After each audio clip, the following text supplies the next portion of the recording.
As both managers Felipe Alou, Joe Torre, and the umpires exchange the lineup cards behind home plate. It's the Yankees and the Montreal Expos for the very first time here at Olympic Stadium, and there are some funky ground rules to go over. That's for sure. You've got speakers that come into play. You see up there on the above the left field wall, the first 6 speakers are in fair territory. You hit one there, it's a home run. Beyond that, then you start dealing with foul territory. And now the Montreal Expos take the field. The foul pole is actually made of cloth. It can actually move back and forth in the wind. And actually it's been extended to the roof. If you look up a little higher, and there's a good reason for that. A couple of years ago, Darryl Strawberry hit a ball up there. So they had to draw a line. When he hit it up there, they didn't know what to call it. They figured he hit it far enough, they gave him a home run. Then the next year they extended a line up there so you could actually see if the ball goes to the left or right of that line, whether it's fair or foul. But Straw hit that ball so far they didn't know what to call it. Built in 1976, this was the site of the 1976 Summer Olympic Games. And as we talk about the umpires, today's umpiring lineup is brought to you by NAM, the National Arbitration and Mediation People, the most timely, cost-effective way to settle your legal disputes. Jerry Meals will be behind the plate. This is a National League crew featuring Terry Tata at first, Jerry Davis at second, and C.B. Buckner at third. What changes will the Yankees experience with the National League crew? Well, I think you expect more low strikes to be called, number one. I don't think over the years the umpiring in both leagues has become more uniform because the American League umpires have adopted the inside chest protector. When I first started, there were a few umpires in the American League that still had that balloon protector outside, and you had a tendency to get the high strike. You're looking at Carlos Perez. He has won 6 in a row after a 3-loss, 4-no decision start, and he'll be facing Chuck Knobloch. Luis Sojo still fills in for Derek Jeter for a 5th game. Paul O'Neill then in right. Bernie Williams is hot in center field. Tino Martinez at first. Chad Curtis is in left field. No DH. So it's Brocious at third. Girardi behind the plate. And Orlando El Duque Hernandez will hit ninth. In the field for the Montreal Expos tonight as they take on the Yankees in the first game of a 3-game series. Andrews, Grzelcyk, Vidro, and Fulmer in the infield. Santangelo, White, and Guerrero in the outfield. Chris Widger will be doing the catching for Carlos Perez. We have highlighted the shortstop, Mark Grzelcyk, who led all of Major League Baseball in errors last year with over 30. This year, he's got about 14, and we're not quite to the halfway point. He can hit, he can run, but his fielding sometimes gets suspect, and I think when he's not hitting, that's when he has a tendency to make some errors.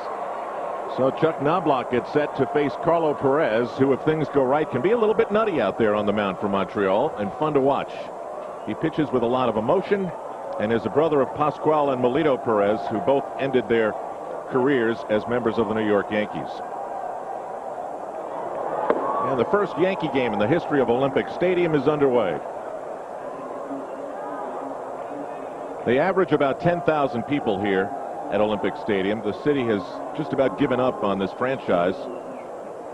It'll be interesting to see what the Yankees do in terms of being an extra draw for their team here in Montreal. Well, during the introductions of the players over the public address system, a lot of Yankees got some big cheers. Some Yankee fans drove up. 2 balls and a strike to Knobloch. It's an easy ride up the Northway through the Adirondacks to Montreal. And the city is about 40-50 miles beyond Plattsburgh, New York, which is a northern outpost in the United States. Inside, and Perez is behind on the leadoff man, Chuck Knobloch. Scouting report on Carlos Perez. Changes speeds well, very good control, and very animated as well. When he strikes somebody out, the whole world will know it.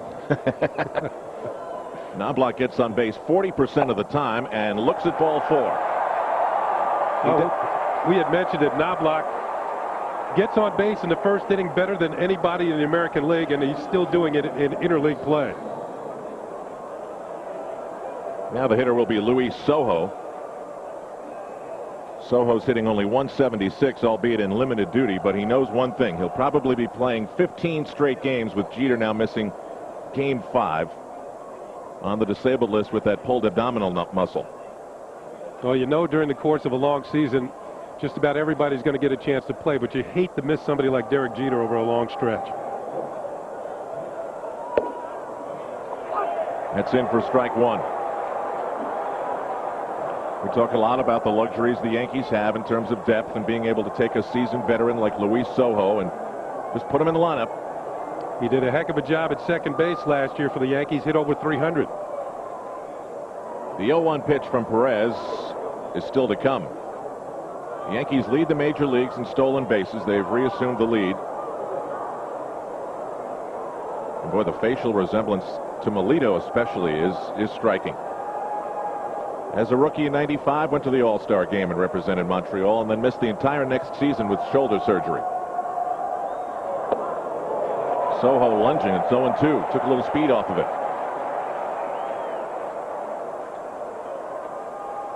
Change of speeds, has an excellent changeup. Here's it looks like a straight change that had Sojo out in front.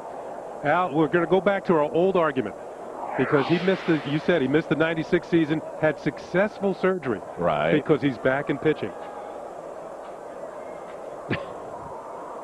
Should we do this again? Yeah.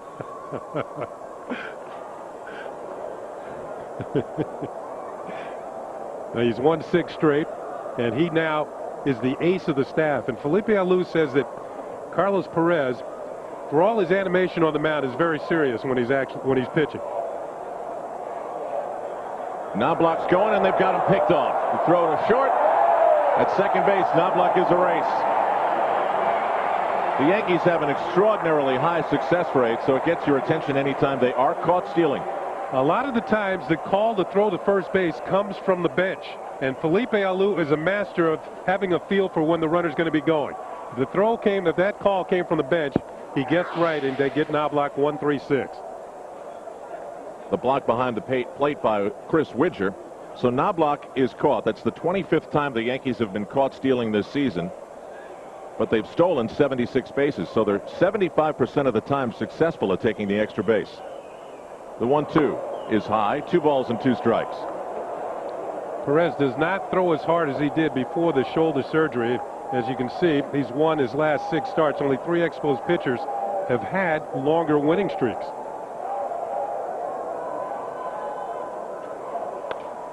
Sojo punches this out to short right field. Coming on is Vladimir Guerrero, and he pulls it down for the second out. So Sojo is retired here in the top half of the first inning. Now the hitter is Paul O'Neill. O'Neill hitting .330, joining Brocious, Bernie Williams, and Derek Jeter among the league leaders. Had a home run and went 2 for 3 in Sunday's win over Florida. That completed the sweep for the Yankees, who've won 7 straight. There's strike 1. The Expos, on the other hand, are coming off a 12-game road trip in which they went 6-6. O'Neill's also sitting on a 15-game hitting streak, so for better than 2 weeks he's had a hit in every game. Well back in the batter's box. He fouls it off, and Perez is ahead of him as he was against Sojo, 0-2.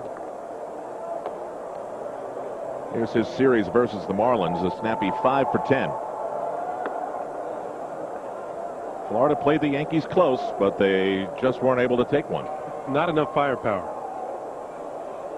Same thing for Tampa Bay prior to the Marlins. O'Neill looks at ball 1. O'Neill was one of the Yankees who took advantage of the basketball hoop that they have in the visitors clubhouse, and Joe Torre says as long as it doesn't get physical, I'll let him play. You wonder if the Expos didn't put it in there so one of the visitors could, strain a muscle somewhere.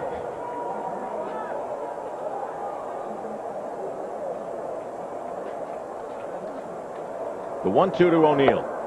2 balls and 2 strikes.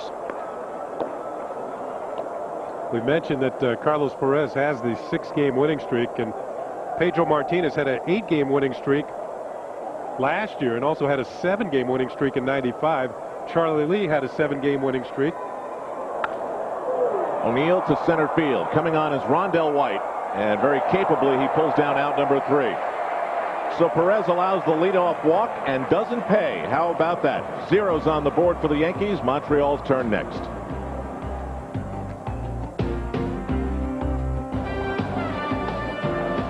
Yankees baseball continues on MSG from Olympic Stadium in Montreal. It'll be the first road start in the career of Orlando El Duque Hernandez. His ERA off of that one start last week at the stadium against Tampa Bay, just a little over 1.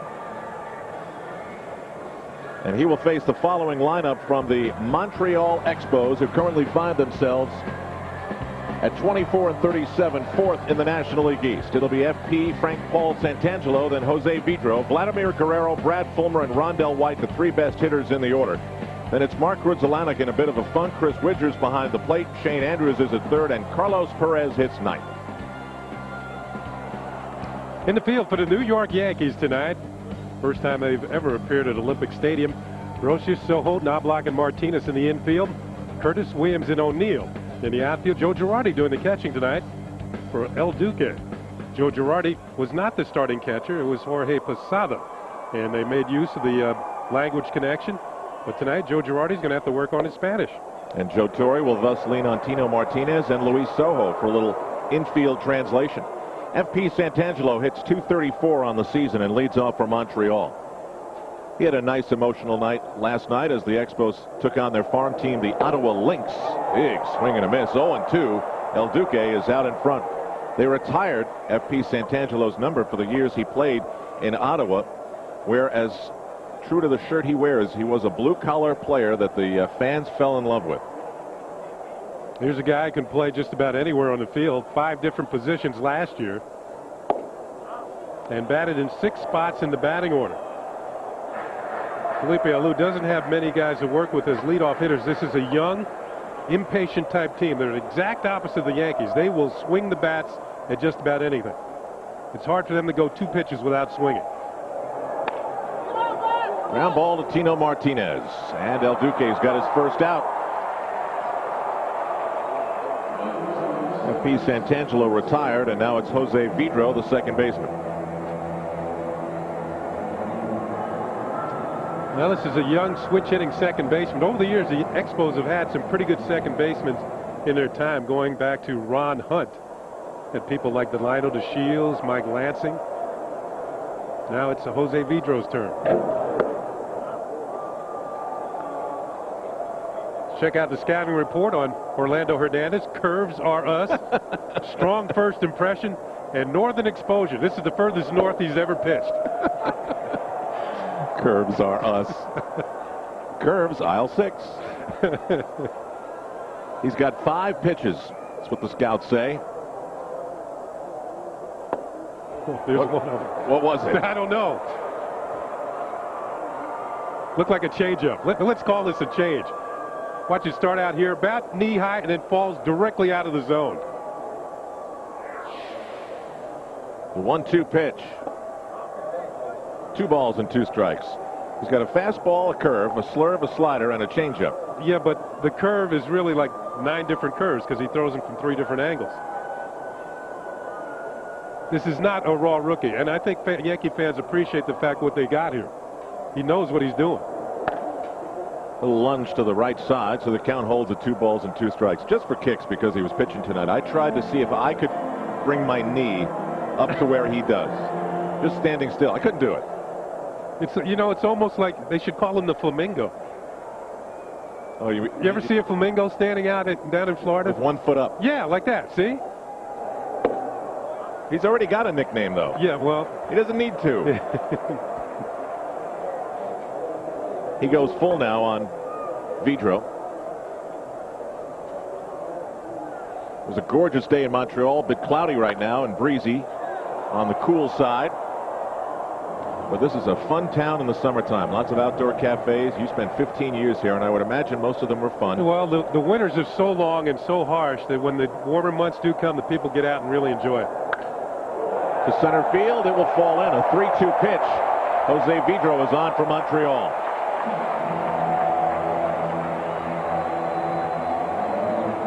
With a roofless stadium, though, as you watch Vidro get the base hit.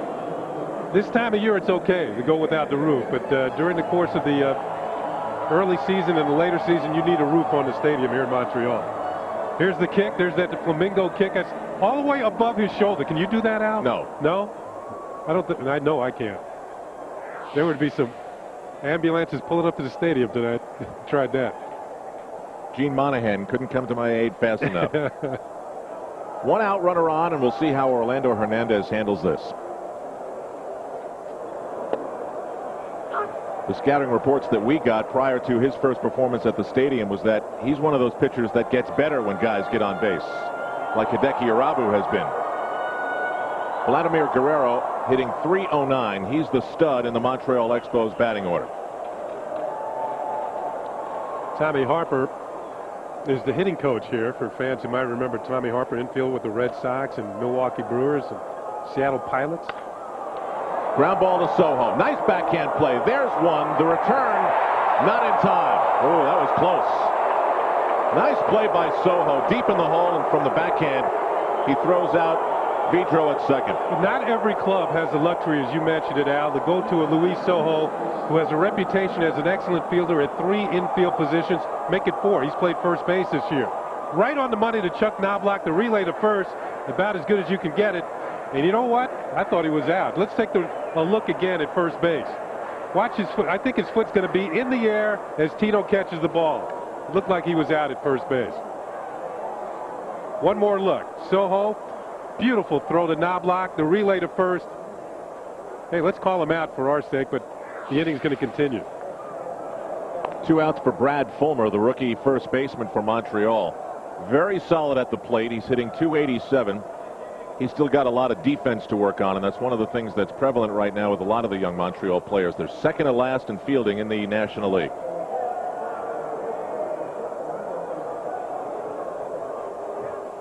And I was really amazed, Kenny, the difference between watching a batting practice with the Yankees and a batting practice with Montreal. The coaches actually do a ton of coaching.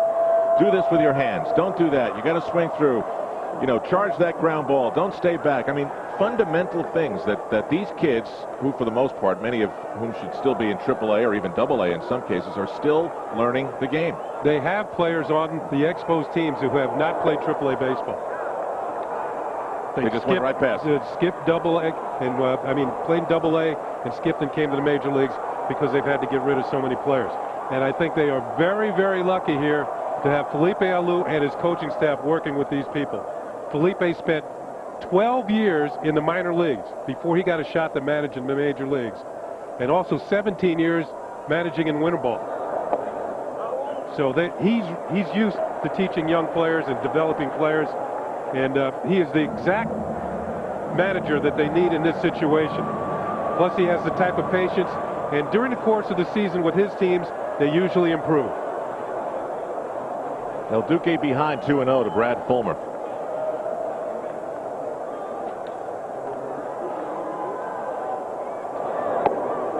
That's a strike, 2-1. Our friend Jerry here, who's been a longtime buddy of all our broadcasts back to New York from Montreal, one of 15,000 people that you've said hello to in your return to the Big O here tonight, called it Expo University. Yeah. Yeah, you go to school here for 4 years, then you graduate and go on and try to make something of yourself. Yeah, exactly. You get what they've done, the coaching staff here has done. They've made too many of these players too good for their own good. They have to move on. They can't afford them anymore.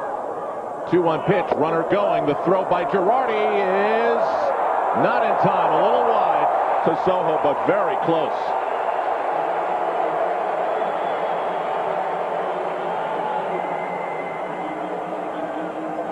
But Girardi's throw would actually have been in time if it had been accurate. You can see it's going to be to the right field side of second base.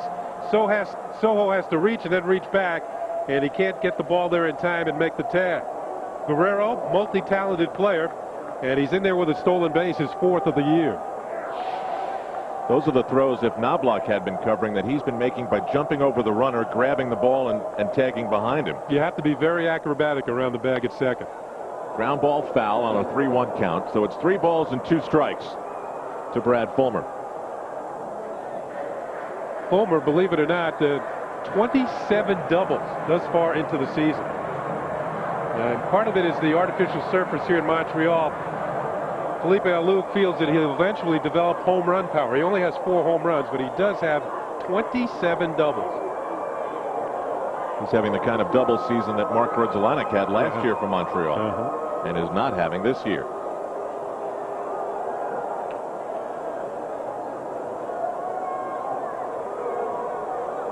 Montreal 24-37. 6.5 games ahead of the offending world champions, the Florida Marlins. Ooh, don't be so hard out. Ground ball, jaws foul. A long at bat for Brad Fulmer. Here's the New York Marriott marquee matchup Wednesday against the Phillies. Carlos Perez won his 6th straight. A complete game where he scattered 7 hits and allowed only 1 earned run. Wednesday, Orlando Hernandez went 7, scattered 5, allowed equally 1 run, and struck out 7 while walking only 2. A cool customer on the mound for the Yankees. The 3-2 pitch gets Brad Fulmer. So a prolonged battle, but El Duque wins it. So in the first inning, nothing for the Yankees, nothing for the Expos. Back to Montreal in a moment.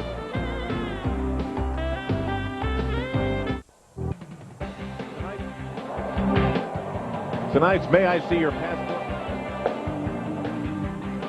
New York Yankees baseball is brought to you in part by Hertz. For business, for pleasure, nobody does it exactly like Hertz. Al Trautwig along with Ken Singleton. We move to the second inning at Olympic Stadium in Montreal. Carlos Perez against Orlando El Duque Hernandez. Carlos got the Yankees facing the minimum 3 in the first inning, walking Chuck Knobloch to start the ball game, but then they were able to pick him off first on a steal attempt. So it's Bernie Williams leading it off for the Yankees. Bernie hitting it into the black at Yankee Stadium, just as Ken Singleton did for the second time in his career. What was wrong with you? You couldn't do it again? Just one time? Maybe if I had played for the Yankees. Bernie went 3 for 9 in the series with the Marlins. Breaking ball outside. 2-0.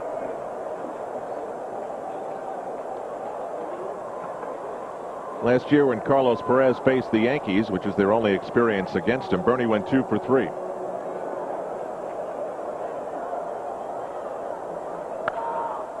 Bernie fouls it back. Well, let's go back to Sunday. As Al called it, a monstrous shot by Bernie Williams.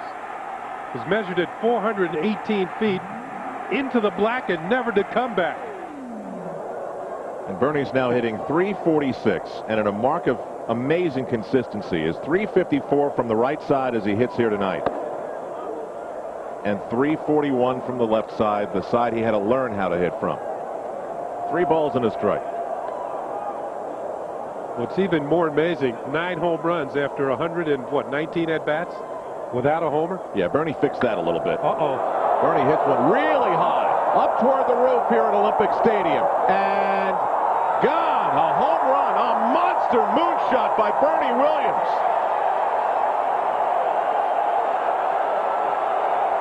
Bernie crushed it with a 9-iron. Yankees 1-0. And you hear all the Yankee fans who've made the trip to Montreal, the 10th round trip of the season for Bernie Williams. Well, let me amend that. How about 10 home runs after the first 119 at-bats without a home run? You know, MSG actually goes to northern New York, too, so there's a lot of people who don't have that far a ride to come up here and see the Yankees. And they got a treat with a Bernie Williams homer. Boy, Kenny, I thought that was going to ricochet off the top of the stadium. Here's a look at it again, and he got under it. I don't think Bernie, he hit it straight up, but it just kept on going and going and going and hit off the scoreboard for the home run. One more look, and I think Bernie knows it has a chance. Now, he's looking at it, and now he's about to break it down. It's a home run. Tino Martinez, hot shot to Fulmer at first. He'll do it all himself.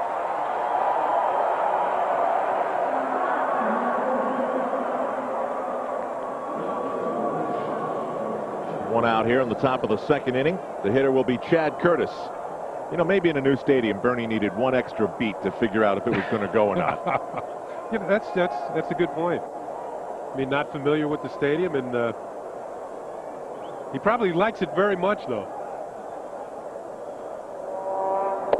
I mean, they almost had to invoke the Dave Kingman and Darryl Strawberry foul line up there on the roof. See, Bernie's pointing They're talking to Andy Pettit. You know, pitchers don't want to hear that stuff. Now, when you hit long home runs, you never know. You might not be teammates one day. That's right.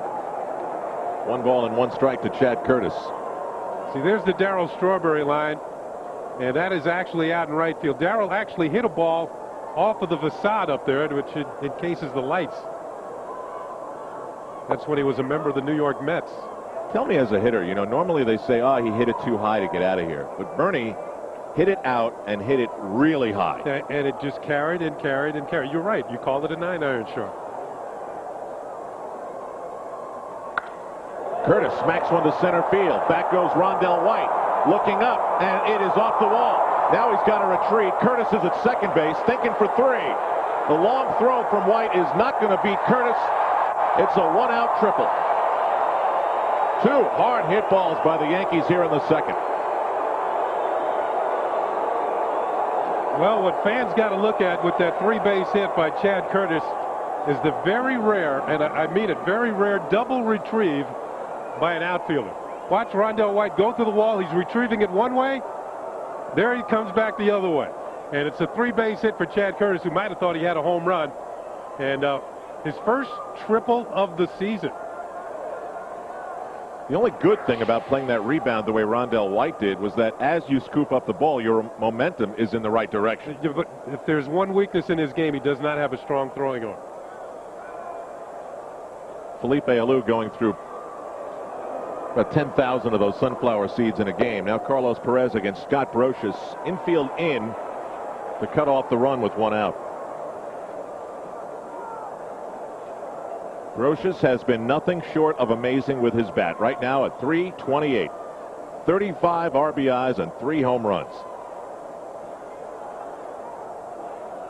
It's nice when you have a guy like this at the bottom of the order where he's been most of the season with 35 runs batted in. So it's better than nice.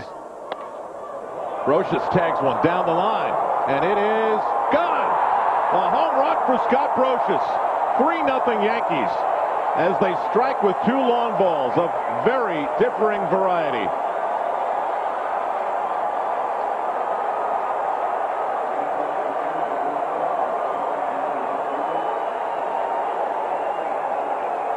Bernie hit a high one. Brocious hit a line drive. And it's 3-0 New York.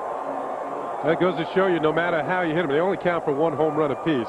Line drive, long shot, upper deck type of shot. Well, the Yankees have struck with the long ball. Chad Curtis just missed a home run by a couple of feet. Nice play by Fulmer off the bat of Joe Girardi. Perez steps on the bag, and that's 2 away.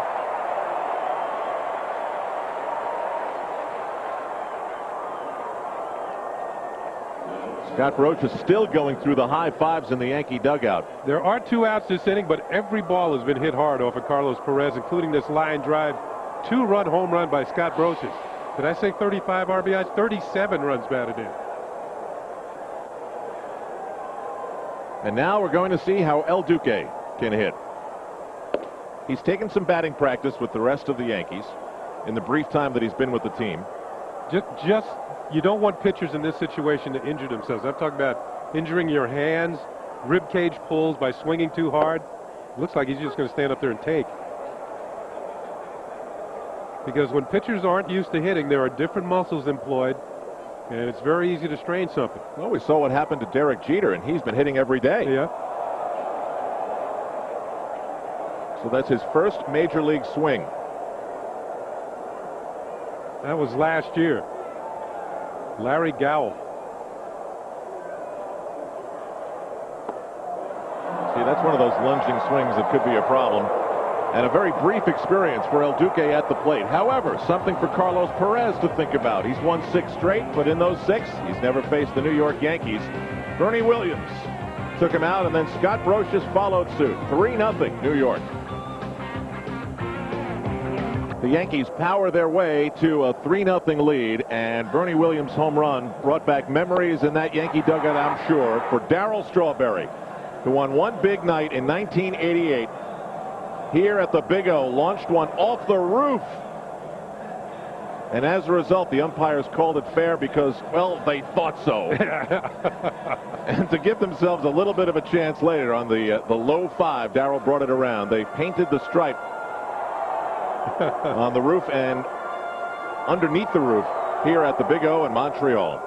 You know, if you chop that up, you get 200 singles.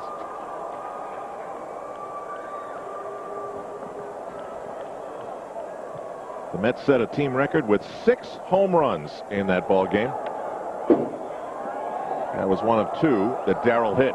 We're going to look. It is about right up here where he hit the ball. You can see it.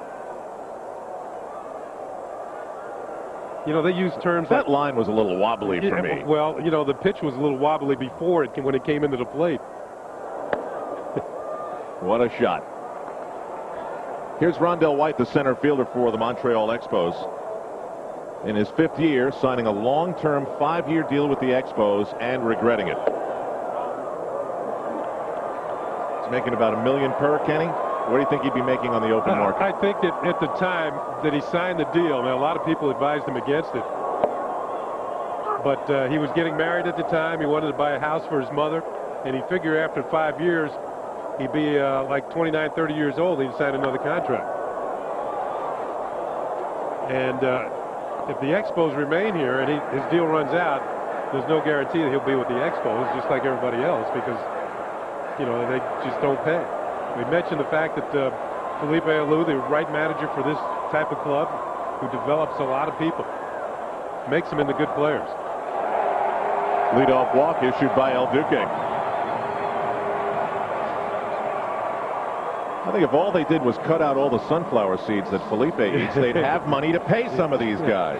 Well, my point being before, when I mentioned the fact that he managed 12 years in the minors and 17 years in winter ball, and for a guy who's come to the major leagues, and despite the fact they lose players year in and year out, he has a .541 winning percentage. I think that shows you what type of manager he is and how he develops young players. Classy, intelligent, and very, very patient. And patience is part of it, but, you know, when you talk about patience, I guess part of it is being 12 years in the minors and 17 in winter ball without getting a shot to manage in the major leagues.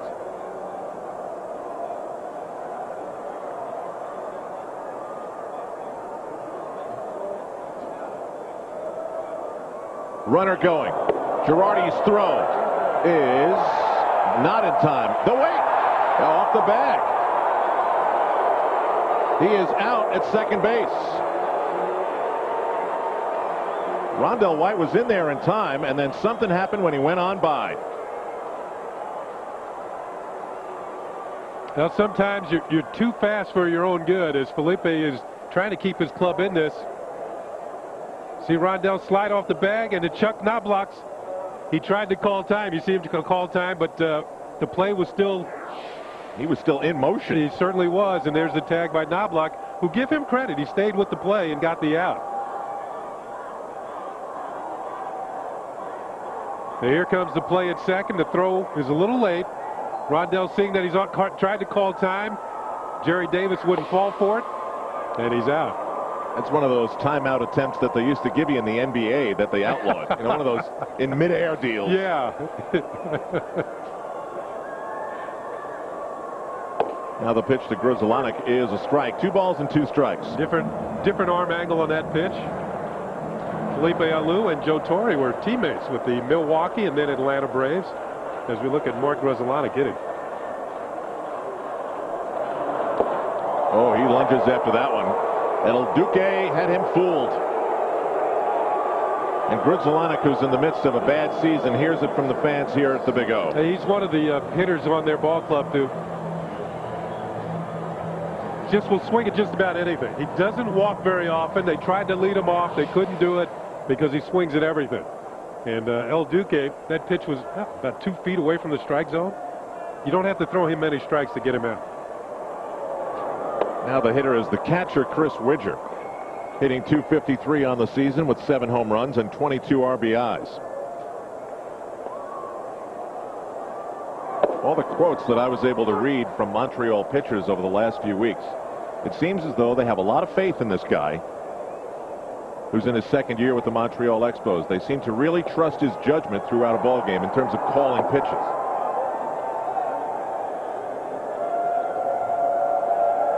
Well, they got Widger in the Jeff Fassero deal as we look at the former teammates.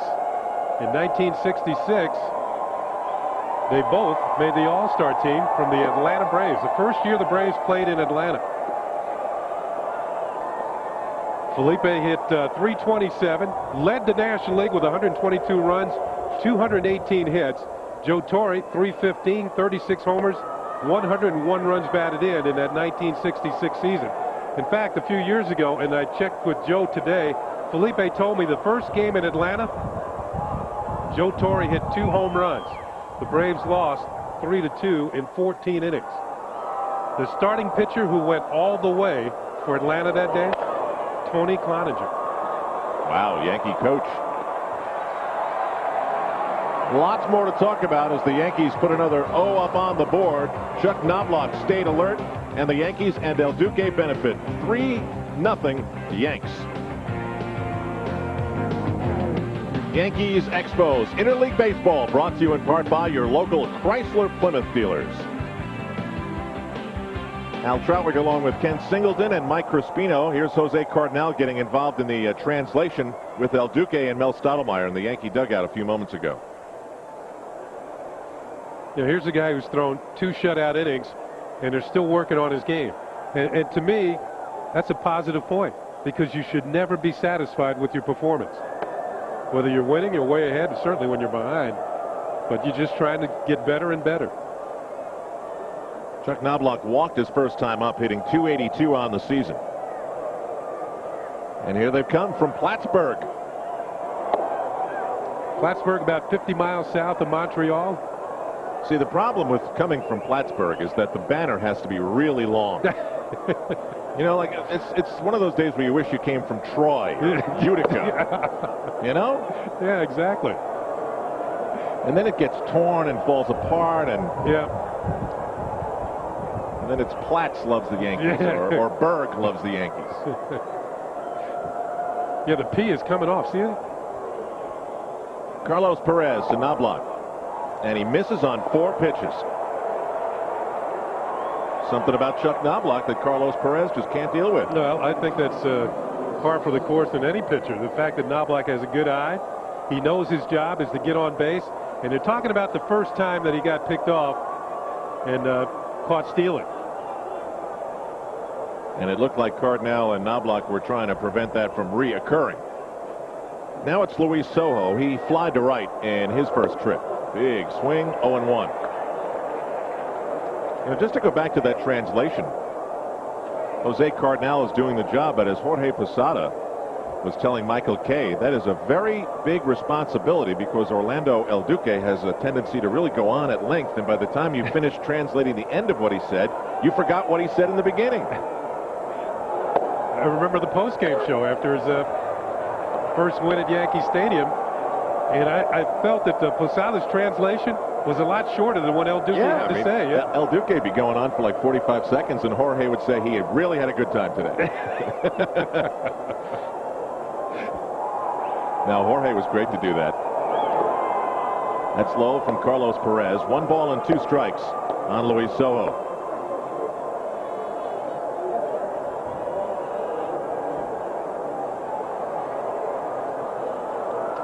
He's flashing the signs to the catcher, Chris Widger.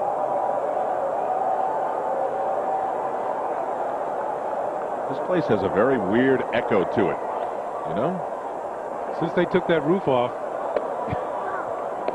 I mean, this place is one of the great financial boondoggles in the history of sport. They're still paying for it. 22 years after the Olympic Games, this is where Bruce Jenner won his decathlon gold medal. But what a price tag. It wasn't even finished after the Olympics were held. They never finished it in time, and they're still doing things in here that were meant originally. That's another reason why they want a new stadium downtown. The 2-2 pitch to Luis Sojo is coming up, as Perez knows that Knobloch tried to steal a base last time up and got caught. See, the island of Montreal is an island in the St. Lawrence River. And this stadium sits on the east end of the island. Most of the baseball fans are on the west end. Down the line and right. That falls in for Luis Sojo. Knobloch looks at Willie Randolph, who says, hold it right there. An opposite field single for Luis Sojo. Still nobody out. I mentioned that Vladimir Guerrero has one of the best arms in the major leagues for a right fielder. And although this looked like a double when it left the bat, watch Guerrero, pretty good speed, will get over and cut it off. And from this point on, as Knobloch will take 2 bases on the hit, he's going to have to stop at third, and Sojo's only going to get a single. It looked like it was going to be a 2-base hit. Knobloch looking at Willie Randolph all the way. Now watch the throw coming out of the corner, and it is a BB to second base. Kenny, I watched him during fielding practice today, having a catch with someone on the line at first base from deep in the left field corner, and he was throwing it with ease. He's really got a gun. The hitter is Paul O'Neill with 2 runners on and 1 in scoring position, and that, of course, gets Paul O'Neill zeroed in. Ball 1, low and outside. So to finish up that thought about this, most of the baseball fans on the west end, this park lays on the east end of the island of Montreal, and downtown is in the middle. That's so not the good. feeling is they should build a new park downtown and keep the people who work in the city and the people from in the west would come to the ballpark. O'Neill reaches for one that'll sail foul. This is a franchise that once drew 2.3 million fans. Shane Bennett warming up for the Expos in the bullpen. They were named for Expo 67, which was held on an island not far from here, a world fair, so to speak. And they joined baseball in 1968 and played at Parc Jarry. Jarry Park. Boy, was that a minor league facility in every way.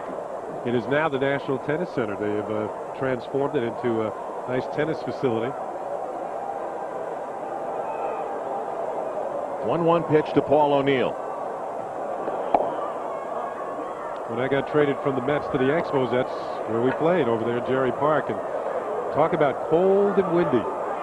It's a good thing I was a young player, because I would have demanded to be traded if I was in the latter stages of my career. It was just too cold. You were 3 years here, right? Yeah, 3 years. 70. 2, 3, and 4. A stop by Widger, and now it's a 3-1 count for Paul O'Neill. And here's where you can really zero in as a hitter. That's twice that I've used that phrase. Well, the fact is you're right. And O'Neill at the plate can really look for something he can hit hard. And we noticed from Paul O'Neill over the years, it doesn't necessarily mean he's looking to hit a home run. It means he's looking to hit the ball hard to any field and pick up an RBI.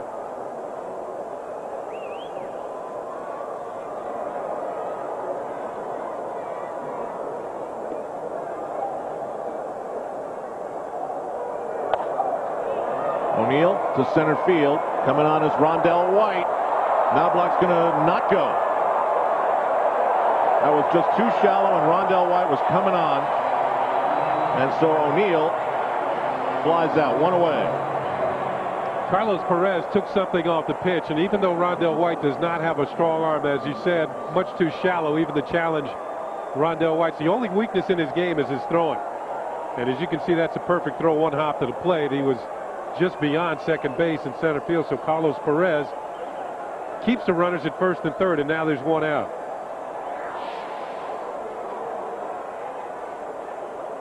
Bernie Williams hit a huge home run in his first at bat. Solo shot, his 10th of the season. Mike Crispino figuring out the math. He goes 0 for his first 119 and then hits 10 in his next 99 at bats. This took Bernie a little while to figure it out. That's like Mark McGwire. Better than Mark McGwire. Not in total, but in pace. No, in pace, yeah. Speaking of Mark McGwire, 29th last night. How about the RBI total? I mean, there's a shot that someone could have like 95 RBIs by the All-Star break.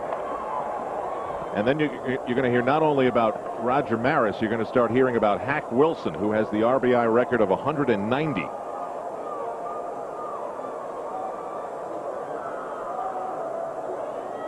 Juan Gonzalez sitting with 77 RBIs. I think McGuire's got 73.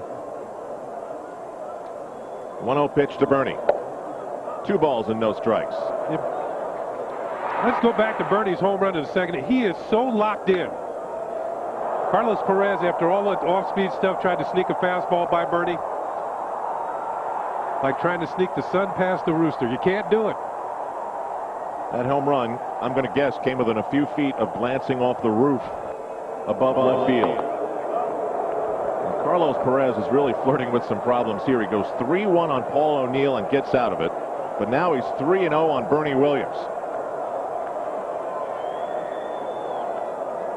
I would suspect if Bernie gets something that he likes, as pitching coach Bobby Cuellar looks on, another of the former Seattle Mariner pitching coaches, he'll be swinging. And now the bases are loaded for Tino Martinez. Second walk of the inning given up by Perez. And the fans get a little uneasy here in Montreal. This has been their rock. This has been the one pitcher that they've been able to count on for the last month and a half. Now they say that even though Carlos had 3 straight losses to begin the season, he pitched well in all 3 of those games. So actually he's had pretty good starts each and every time out. He's won his last 6 in a row, but he's in trouble here tonight. Tino grounded to first his last time up. 1 out here in the top of the 3rd inning. Career with the bases loaded, Tino's pretty good. 319, 38 for 119. Any pitch up and out over the plate is going to be hit hard. 1-1. Nice off-speed breaking ball to pick up a strike.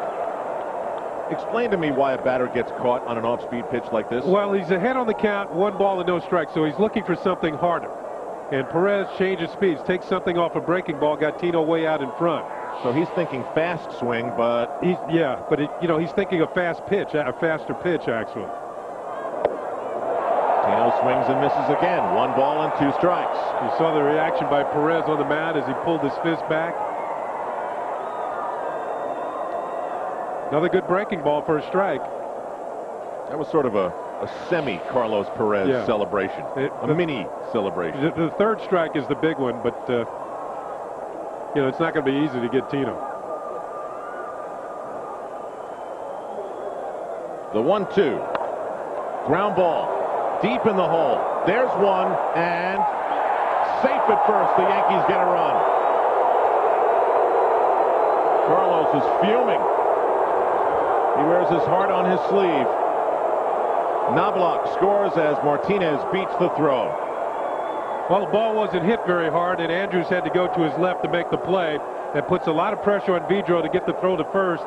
And you also saw the pressure put on Vidro by Bernie Williams, who goes in there hard at second. And Tino beats the play at first. And the Yankees pick up their 4th run of the night. The reaction by Perez on the close call at first base as you see Knobloch score the run for the Yankees. So Carlos Perez is now down 4-0. Knobloch's in the dugout scoring the Yankee run. Soho advances to 3rd. Tino's on with the fielder's choice at first, and Chad Curtis, tripling his last at bat, is the hitter.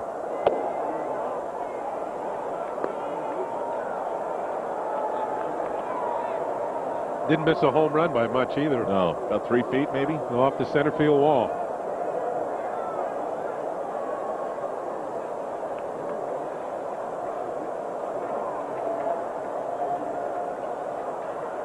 One-zero pitch.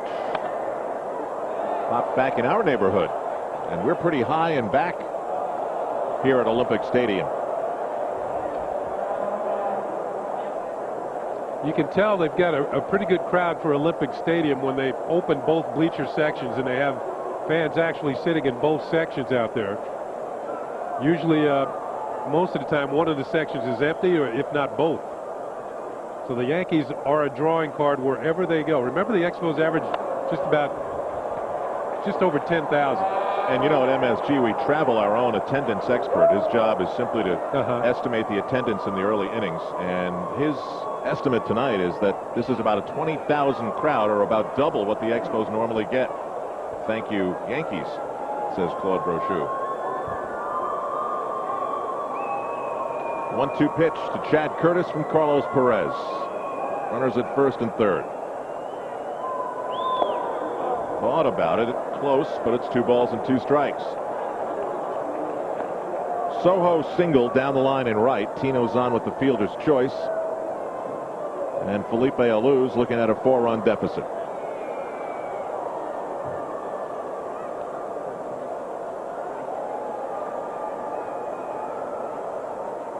We're going to option C here.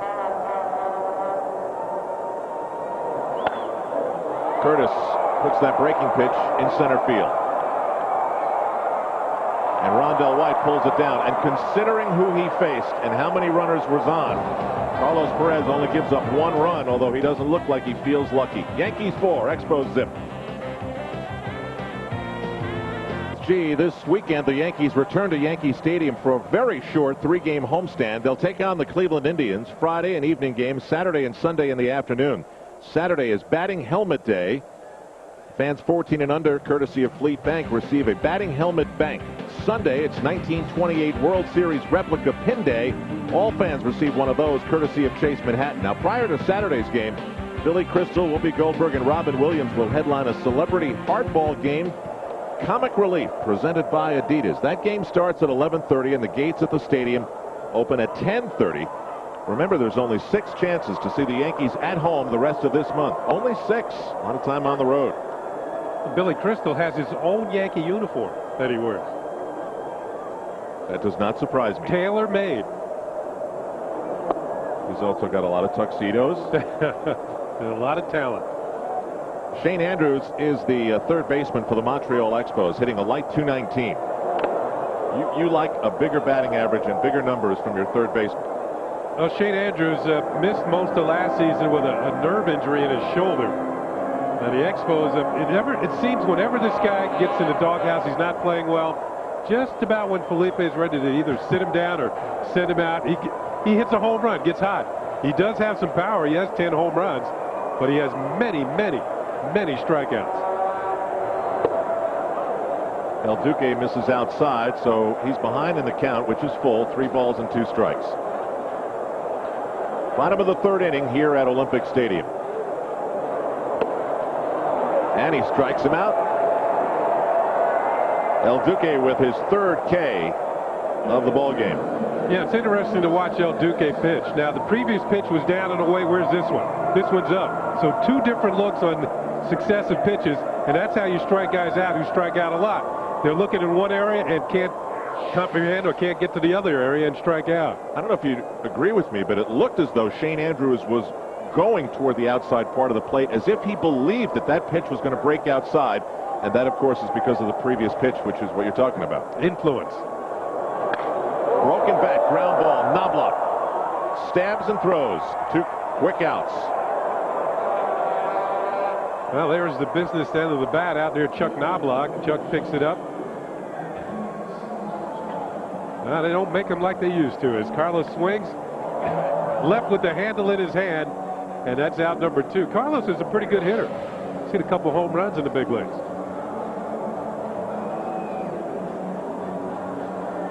2 outs for Frank Paul, F.P. Santangelo.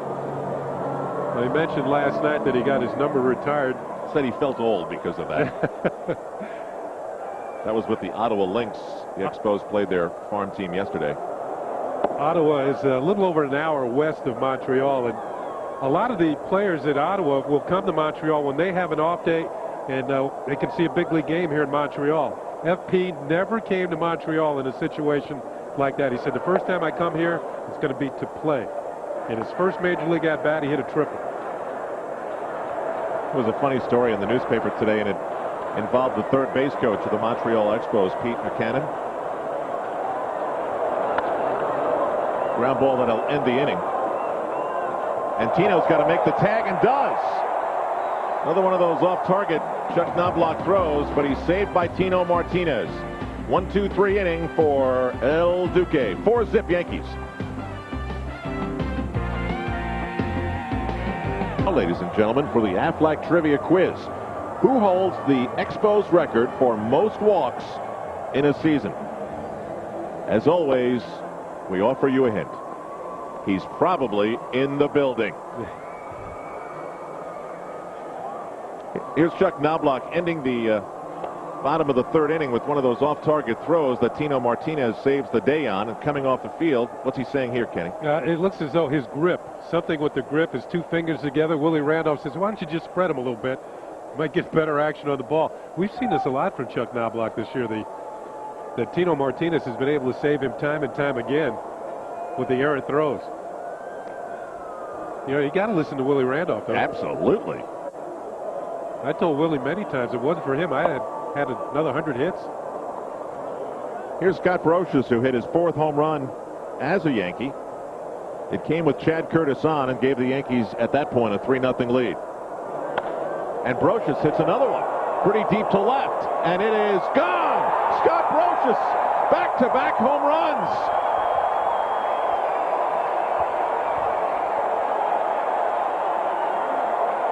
It's 5-0 Yankees.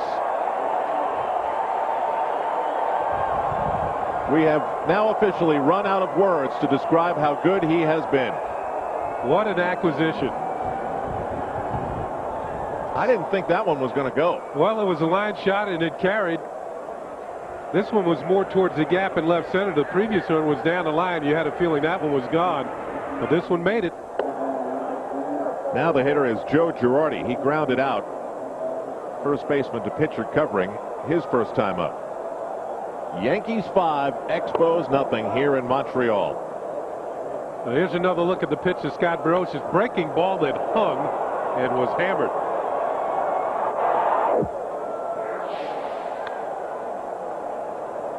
Well, if the baseball fans of Montreal came out to see what the best team in baseball looks like, they're getting a very good sampling.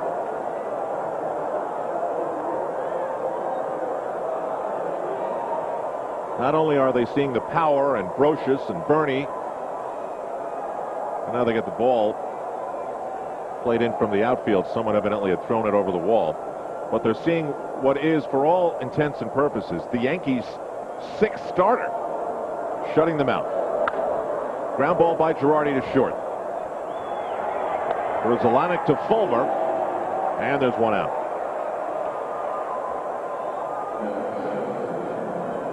Another look at the home run swing. This is the 9th time in Scott Brocious' career that he's hit 2 home runs in a game.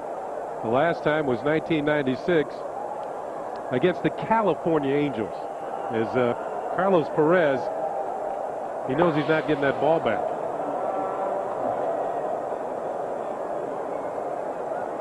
So it's Orlando El Duque Hernandez. He's thinking to himself, hey, this playing for the Yankees is great. They give me these big leads. All I got to do is go out there and throw the ball. Well, he won his first start 7-1, was it? Yep. Yep. So far we've seen hitting is not his thing.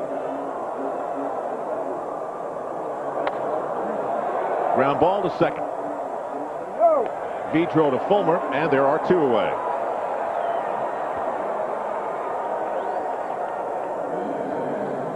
That is one big chain around the neck of Carlos Perez.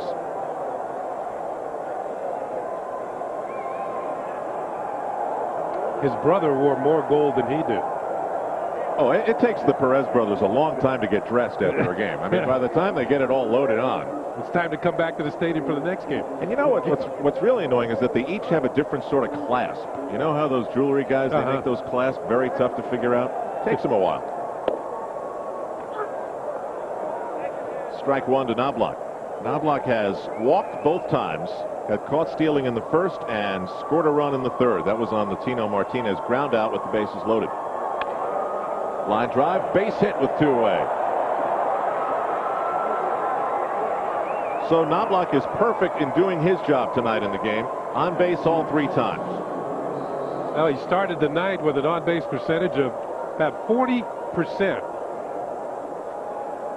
which is where it will end up at the end of the season, if not higher.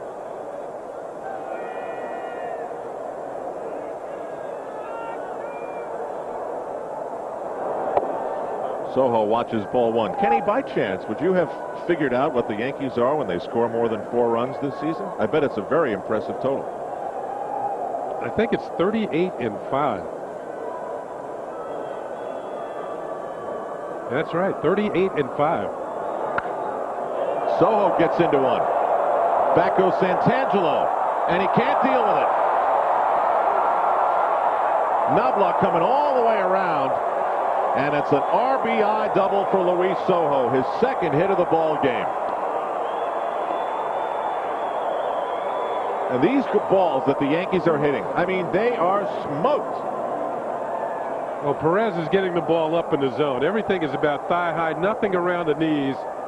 And the way the Yankees hit and have been hitting all season long, that breaking ball middle of the plate, Santangelo with a good effort. The ball looked like it actually hit his glove, but he couldn't make the catch. And Sojo's going to get an RBI two-base hit. His first extra base hit of the season. This guy's playing like Derek Jeter tonight. Here's Paul O'Neill fouling one off. He's flied out twice, both times to center field. 6-0 Yankees. And if you're Felipe Alou, you're saying, wait a minute, we've got our best pitcher on the mound tonight. What's going to happen the rest of this series? Well, they have a pretty good pitcher going tomorrow night in Dustin Hermanson. He has a good arm. Originally was a reliever, but the Expos turned him into a starting pitcher. There's another pitcher that Felipe has at his disposal, a guy that the Yankees, if they have big leads, they won't see in this series. That's the closer, Uget Urbina, who throws as hard as anybody in the National League. And if the Yankees don't see him for 3 days, that'll be pretty good. That means they're playing good ball. 2 balls and a strike to Paul O'Neill with Sojo on at second and the Yanks up by a half a dozen. Urbina has all 14 of the Montreal Expos saves on the season. Now, Carlos Perez is a good pitcher, but he's throwing mediocre stuff tonight. And as we've seen all season long, Al, the Yankees just kill mediocre stuff. O'Neill to center field. Rondell White is back, and he pulls it down. O'Neill throws the helmet away in disgust. He hit that ball hard, as have the Yankees tonight. They get 2 more, and they've got 6. Scott Brocious hitting home runs in back-to-back at-bats. Back in a moment on MSG. With us tonight, El Duque. I don't know if that's the correct way to spell it, but what the heck. We get the point. He's rolling along, and so are the Yankees, 6-0. El Duque has allowed just 1 Expo hit. And now it's Montreal's turn in the bottom of the 4th inning. It's numbers 2, 3, and 4 in their order. Jose Vidro, Vladimir Guerrero, and Brad Fulmer. Vidro singled. He's got the only hit. 312 on the season. This is a guy who started the season, couldn't hit a lick, so they sent him to the minor leagues. They brought him back up, and then it didn't look like he was going to hit, and then suddenly something switched. And you see his batting average at this point. He goes out to left. Curtis has to retreat and makes a nice running catch. Well, they certainly didn't play Vidro to hit the ball there. 1 out here in the 4th. We've chronicled the story of El Duque having to leave Cuba on a small ship. Some call it a raft, with his wife and 6 other people, and surviving a rescue that wound up with him going to Costa Rica and finally signing a contract with the Yankees. And you know that the relations between the United States and Cuba are such that you just can't go to JFK or LaGuardia and hop on a plane for Havana. But things are a little bit different here in Canada. In fact, on the way to the ballpark here tonight, imagine what El Duque thought as he was riding on the highway and saw an advertisement for people of Montreal to travel to Havana. As we translate this billboard, not far from the Big O, it says, "An unforgettable warmth." I'm sure El Duque could only wrinkle his face with the irony that such warmth prevents him from being reunited with his 2 kids who have to remain at home. Out at first base, the big throw by Sojo. Well, Luis Sojo actually made it a tougher play, and he's got a little smile on his face. The footwork wasn't classic as he goes to the ground, but up quickly, the strong throw just in time to get Guerrero at first base. And you could smile when you get an out. He wouldn't have been smiling if Guerrero had been saved. Imagine seriously, though, you know, you've got a communist country that prevents you from being with your family, forces you to escape to find freedom. And then there's a travel poster. I mean, you know, yeah, that Fidel Castro, he runs a resort like Disney. You know what I mean? Well, actually, people from the United States who want to go to Cuba can come up here to Canada and then fly down there. 1 ball and 1 strike. There it is.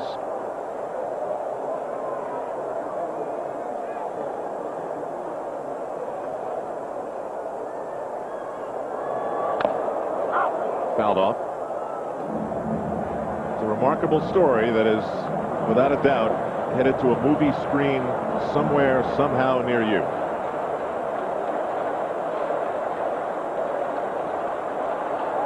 Fulmer's behind in the count, 1 ball and 2 strikes.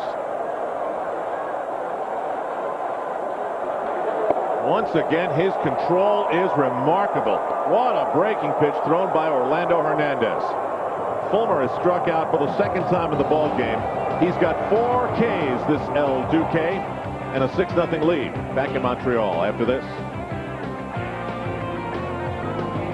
The Yankees, riding 3 home runs, are up 6-0 over the Montreal Expos. This copyrighted telecast is authorized under rights granted by the Yankees solely for the private non-commercial use of our audience. Any publications, reproduction, retransmission, or other use of the pictures, descriptions, and accounts of this game without the express written consent of the Yankees, George really doesn't like that, and Madison Square Garden Network is prohibited. Bernie Williams leads it off, and we have a new pitcher for the Montreal Expos. Carlos Perez's 6-game winning streak is over. Australian Shane Bennett making his 24th appearance on the year. 36 hits over 32 2/3. Fastball to Bernie Williams, and it's 1 ball and 1 strike. Hey Kenny, how about the inning for El Duque? 9 pitches, 8 strikes, 3 outs. Ground ball to short. Scoop by Grudzelanek, and the throw just does get Bernie Williams 1 away. El Duque has been rolling.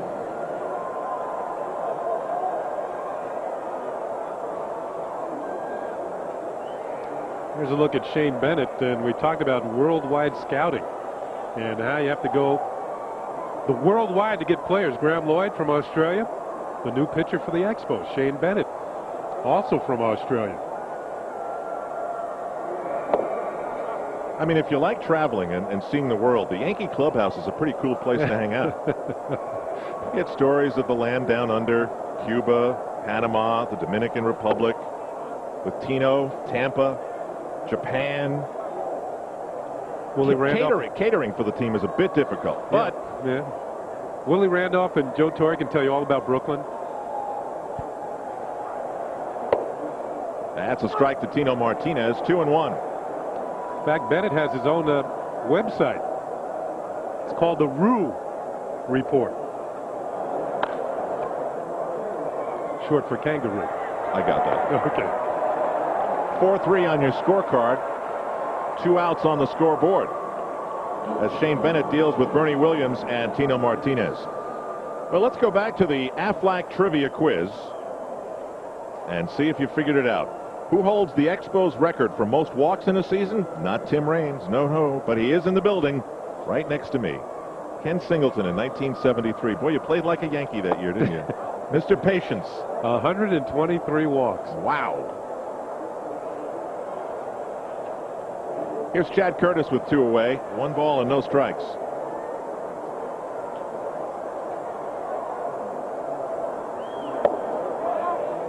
And you made a lot of friends in your years in Montreal, and if one more of them comes in the booth, you're finished. That's it. Wait a minute. Rick Cerrone. Well, he's allowed. He doesn't count. Bennett to Curtis on the 1-1. Way inside, 2 balls and a strike.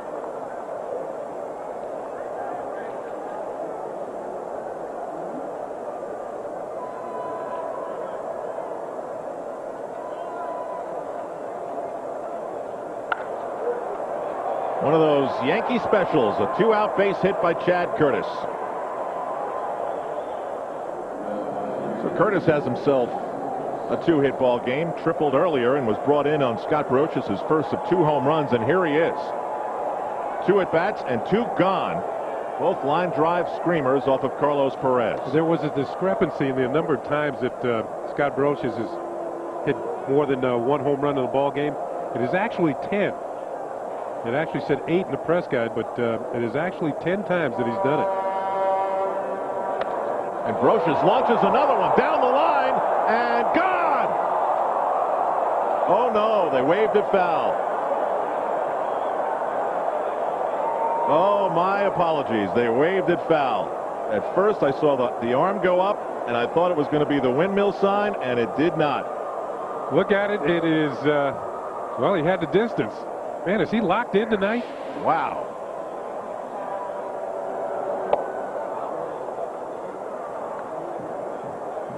I thought that one had a curl on it that wrapped it around the foul pole. This at-bat's not over with yet, though. It's 1 ball and 1 strike.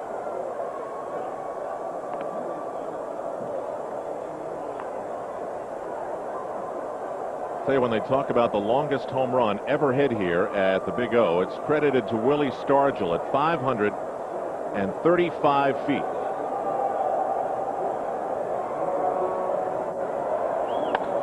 And Brocious sends a fly ball. This one well short. Going back is Grudzielanek, and he makes the play. So that'll do it for the Yankees.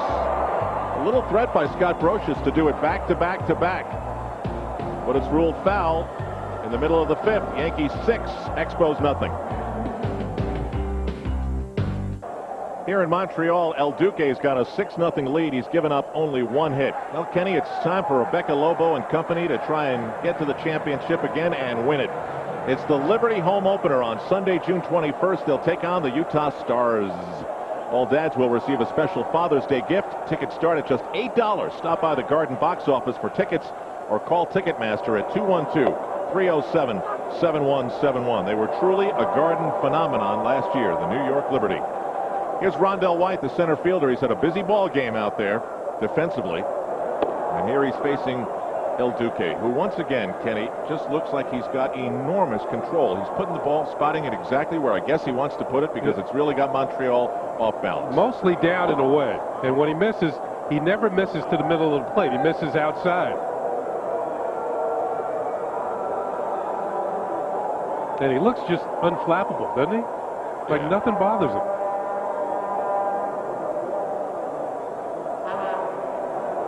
Oh, and he hits Rondell White.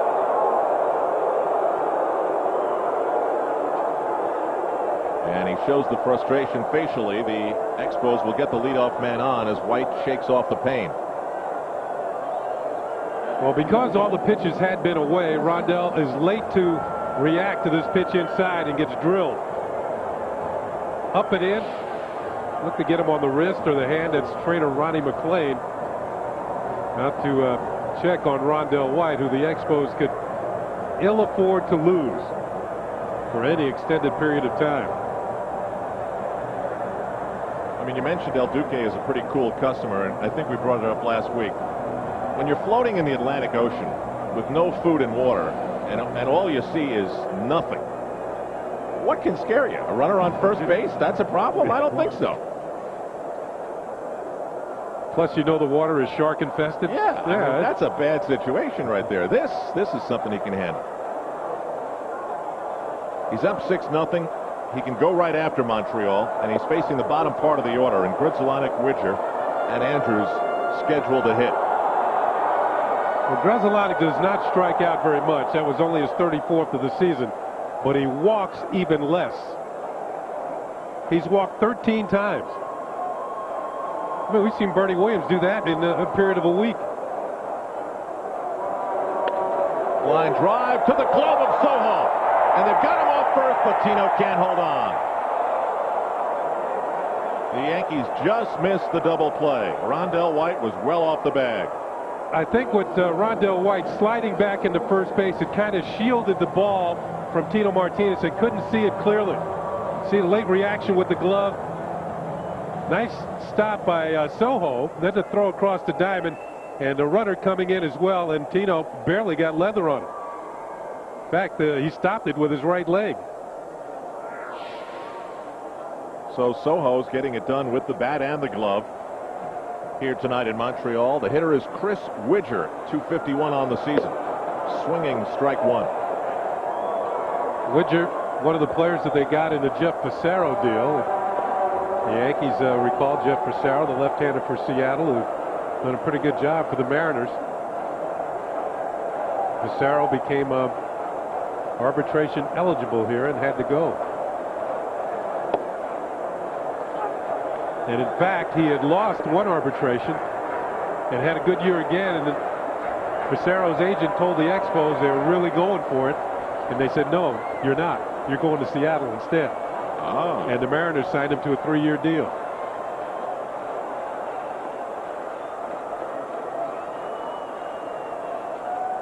The 0-2 pitch. Ew, got him big time. No chance for Widger to hit that pitch. 2 outs. 5 strikeouts for El Duque. Well, another sharp breaking ball. It's not only the fact that the ball breaks, but he gives you a new look when he drops down and throws it. He can throw it from 3/4 motion, overhand, and then the sidearm.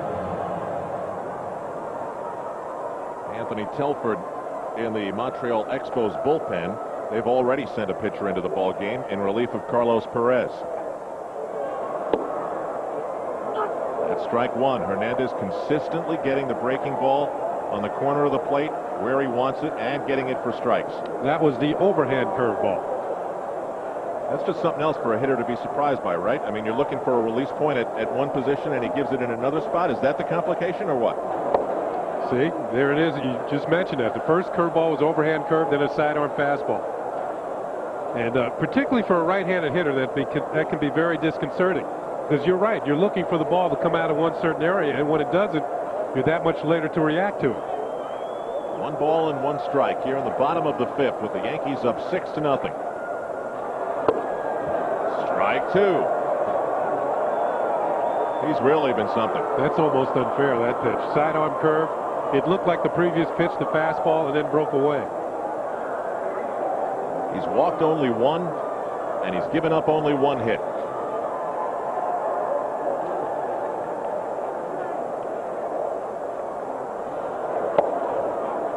Two balls and 2 strikes. Andrews would not bite on that breaking ball out of the zone. Now remember, last time he struck him out on a high fastball after all those pitches down and away. Now let's see if El Duque remembers, as Mel Stoudemire giving a sign to Joe Girardi, and if Shane Andrews can adjust. Make it 6.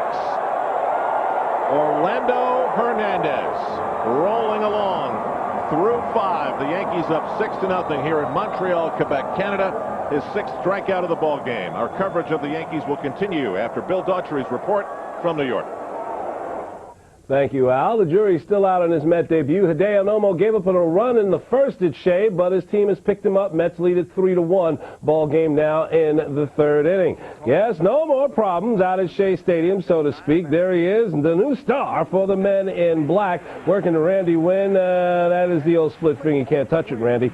Then it's John Olerud, after we get a look at number 16, with a opposite field double. That's in the bottom of the 3rd inning. Randy Wynn is playing it badly. Rolls to the corner. Bernard Gilkey comes around to score, and the New York Mets will take a 3-1 lead as Piazza scores, and the Mets have the 3-1 lead out at Shea Stadium for Mr. Nomo. We'll have more for you right after this. The seal has been broken. Red Wings fans are happy. It's a 1-0 Detroit lead game in our first period. Now, tonight on our Late Show, we'll have more Nomo's debut. We'll hear from a very disgruntled Giant linebacker named Corey Miller. We'll see you after the game right back here on the sports desk. Right now, let's go back to Montreal.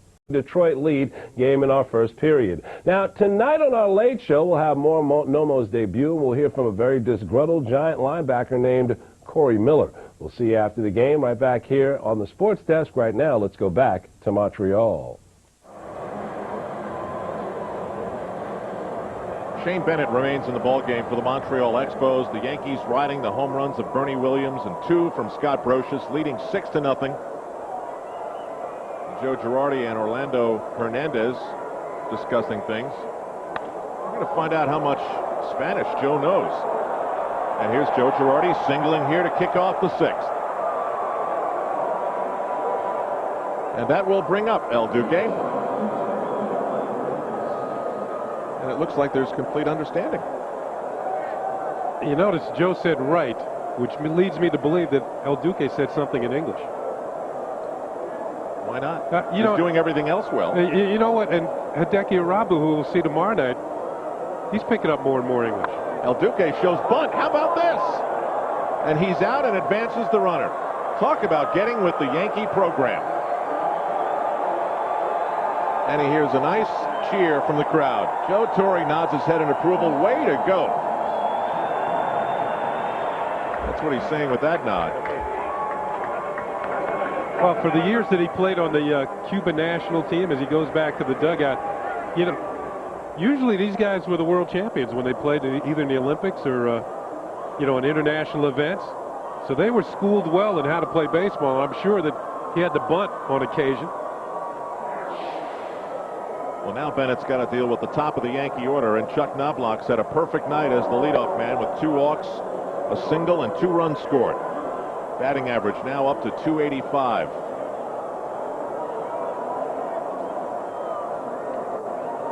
His batting average has been like a good stock from the start of the season, just always moving. Up, up, up.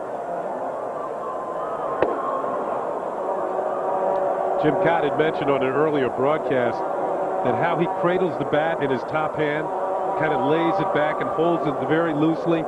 But then when he starts his swing, his hands naturally tighten on the bat and he follows through. Watch him just cradle it. Yeah, he's not squeezing it at all. Does it give you more bat control? Now, I would think for his case, what it does is you're naturally going to grab the bat harder. In other words, he's not really over squeezing it and getting his muscles real tense before he swings. He's actually got it held nice and loose. Then all of a sudden he brings it up quickly, and he's not, tightening up as he swings. 3 balls and a strike to Knobloch with a runner on at second and 1 out here in the 6th. It also shows it's not how you do it, it's if you do it.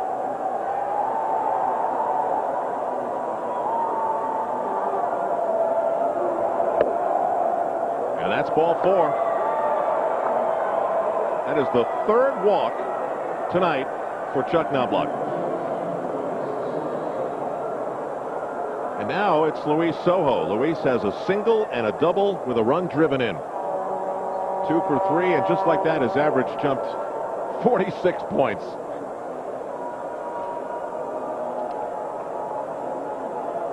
I would think with a little regular playing time, you'll see Sojo start to hit the ball a little bit better. It's only his 38th at bat of the season. This the 5th game of Derek Jeter's term on the disabled list. A time on the disabled list that he views more like a sentence. He told Joe the day after the injury, "I'm ready, I can play." It's too late. The thing about it, when a youngster like Jeter is injured and you have to sit out and you're used to playing every single day, you do go nuts. You start to drive the manager and the coaches batty. You're looking for things to do during the course of the game. He's used to making the great plays at short, getting hits, getting on base. It's how pranksters are born. Nervous energy. He doesn't know what to do with himself. Looks kind of calm right there. Jorge is available for Joe Torre to use today. Late inning replacement, something like that. But this is sort of an extra day, a luxury day, really, if you want to call it that. The Yankees not forced to bring him back too early. They've got Joe Girardi. So Posada's foot with a very, very rapid recovery. 3 balls and a strike to Luis Sojo. The good buddies, Jeter and Posada. You see Tim Raines sitting there too. For Tim Raines, his first time back in Montreal in 10 years. Expos traded him to the White Sox years ago. And when he came out on the field prior to the game, the fans gave Tim Raines a nice ovation. They remember The Rock, the all-time leader, as Mike Crispino mentioned, in stolen bases. Runs, singles, triples, and walks, too. The 3-2 pitch coming up to Sojo. Runners are going, and Sojo is swinging out to right field, and it falls in, so the runners can restart. But they had a freeze because it was sort of in that no man's land. They weren't sure, so it's bases loaded, nobody scores. And Luis Sojo has his 3rd hit of the ball game. Now, who does Mike Crispino go after on the postgame? Here's a nice swing off the end of the bat, drops in front of Guerrero. As you mentioned, Joe Girardi at second. Wasn't sure whether Guerrero was going to make the catch or not. Watch him start. Then he's going to look back. He sees the ball hit. Is he going to catch it? I got to get back. Nope, he's going to fall in. I go to third. So he can advance 90 feet after running about, what, 120? At least. Yeah. Well, Carlos Perez was in this situation before. Bases loaded with Paul O'Neill at the plate. O'Neill has scored or driven in a run in each of his last 20 games.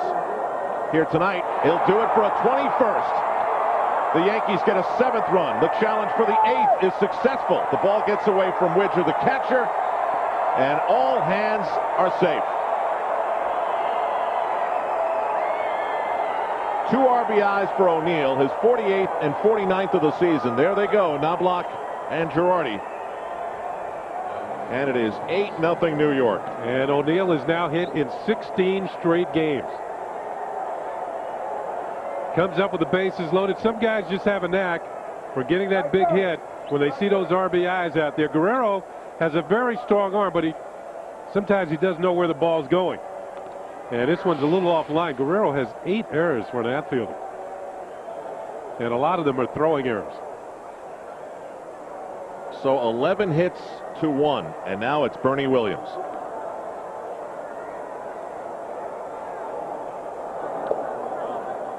Ball gets away, but there's no advance. Bernie's home run was a true monster. It threatened with touching the roof in left field. Darryl Strawberry is credited with a 525-foot home run here. We showed you it earlier, but the longest one is protected in memory by a little yellow seat that sits up in right field in the red deck. To look at it from home plate, you can't believe that Willie Stargell could hit it there, but that thing must have been hit with a spin to remember. It curled around the foul pole into the second deck here at the Big O. And that man has a sense of bad timing. Very bad timing. Because that's the yellow seat. That's the Stargell seat, as they call it here. I hope that's not used as evidence at some future date.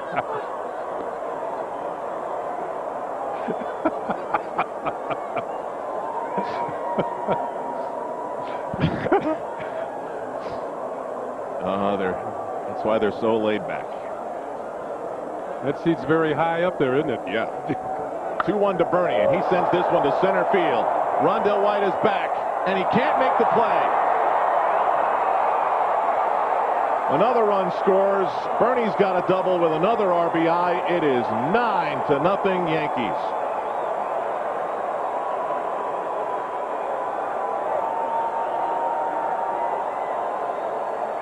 And Felipe Alou is coming out of the dugout. And the signal to the home plate umpire, this is something you don't see in the American League. Pitch out over the plate. Bernie got good wood on it. Rondell White almost made a fantastic catch.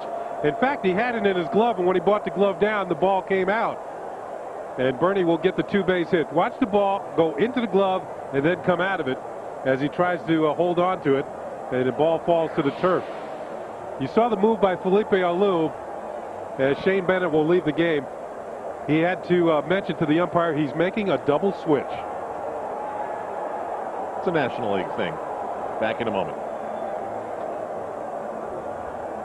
You're looking at Anthony Telford. He's the new pitcher, third of the ball game for the Montreal Expos. We have a blowout in progress, 9-0 New York here in the 6th. Well, the Cleveland Indians visit the stadium for 3 games this Friday, Saturday, and Sunday at the stadium. On Sunday, all fans will receive a 1928 World Series replica pin, compliments of Chase Manhattan Bank. Tickets are available now at the stadium through Ticketmaster, the Yankee Clubhouse stores, and on the web at www.yankees.com. Saturday is Fleet Bank's Batting Helmet Bank Day. Now the hitter is Tino Martinez. Telford gets a lot of work. In fact, this is his 32nd appearance of the season. Martinez is one of the few Yankees without a hit. Ground out, fielder's choice, ground out. Well, Telford has made 32 appearances. Total innings are only 35 and a third, so he has a rubber arm, as they say. He can come in and day out, but not pitch for very long. Shane Spencer is a pinch runner for Paul O'Neill at third. He was just recalled, and Scott Brow, the pitcher the Yankees acquired from Arizona for Willie Banks, was reassigned to Columbus. Telford is behind in the count to Tino, 2-1. Every Yankee, except for Tino, has a hit in the ball game, and even El Duque has a sacrifice bunt. Tino watches it go low and inside. 3 balls and a strike. The Yankees in pretty good shape in making a bid to go 45-13 on the season. 45-13.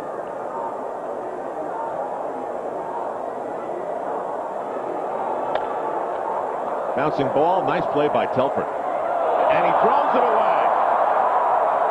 Martinez on his way to second. The Yankees get a bonus run.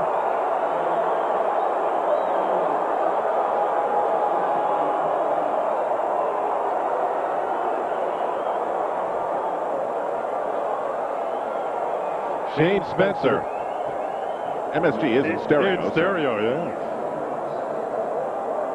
Well, this was the easiest of plays. I mean, you work on it in spring training, makes the catch, plenty of time, then throws it in the dirt.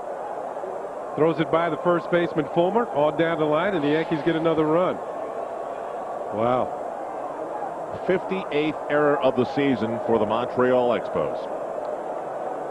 And that's the way it is when you got a lot of kids learning how to play. Yeah, man has seen the best of times and the worst of times here. Line drive is scooped up off the bat of Chad Curtis, and the shortstop Grudzielanek throws it across for the second out. Nice play by the shortstop Mark Grudzielanek, holding Bernie Williams at third base. Now I'm going to assume that the substitution for O'Neill was just to give the veteran a break and that there's no other problem. I would think so, with the score being now 10-0 as we look at the play. Grudzielanek, who sometimes has been disgruntled here in Montreal. That's a lot of letters you just used. Grudzielanek? A disgruntled Grudzielanek. Oh, okay. Brocious with 2 home runs. He hit him in his first 2 at-bats. Hitting .333. Oh. They're going to say that hit the bat and not Mr. Brocious. Fastball up and in. Oh, it hit the knob of the bat. It hit the knob of the bat. And lucky for him it did. It's a half-inch away from being something a lot worse. So it's an 0-2 count to Brocious.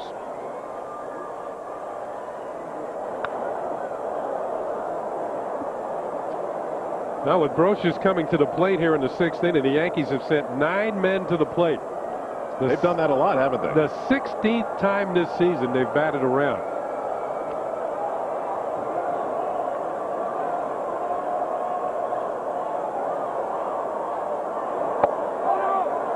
Did he go?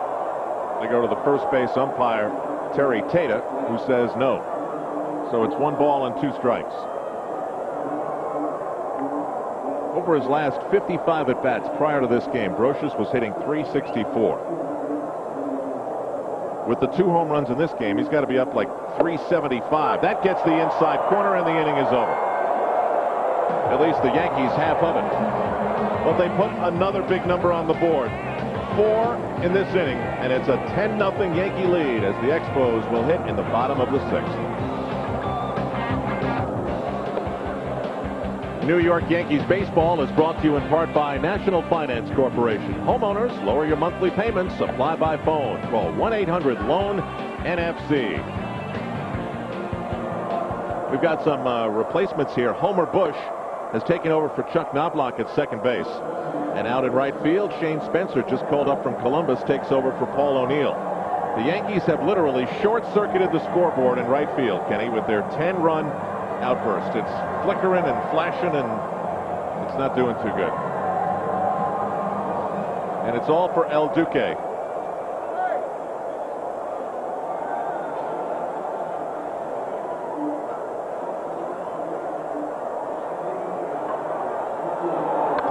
first swing for El Duque goes into the seats. Now this is Mike Mordecai at the plate, and in the American League you don't see double switches. But Felipe Alou, when he changed pitchers and brought Anthony Telford in the ball game, he put Mordecai in the ninth spot and put Telford in Andrews' spot. Homer Bush watches that one sail by. So you switch the pitcher with the guy who made the out last inning, giving you the maximum amount of time to not have your pitcher come up to hit. Exactly. So Mike Mordecai makes his presence felt. Top of the order is F.P. Santangelo. He goes the Mo Vaughn route of helmet upkeep. He doesn't do any of it. It just gets grimier and dirtier and filled with pine tar and stuff. Ozzie Guillen, he's in that group, he's in that club. Those blue-collar players, the guys who play it hard all the time, sometimes they lean towards that. Luis Sojo comes in with a word for El Duque. Here we are in the bottom of the sixth inning, and that's only the second hit that he has allowed in the ball game.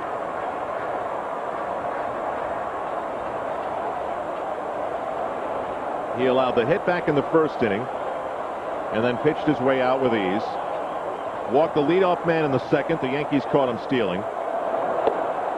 Breaking pitch on the inside quarter and another beauty. Hit a 1-2-3 third, an amazing fourth, and now here is the third base runner to deal with. Carlos Perez against Orlando Hernandez. Perez only lasted 4, and the Yankees tagged him for 6 earned runs in the New York Marriott Marquis matchup.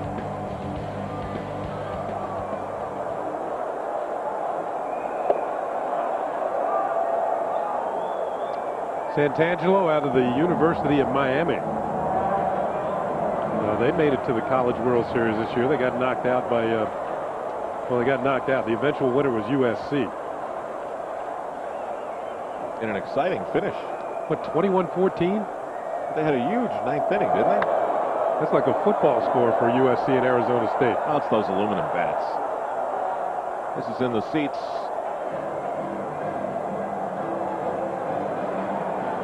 Crowd was announced at 16,238.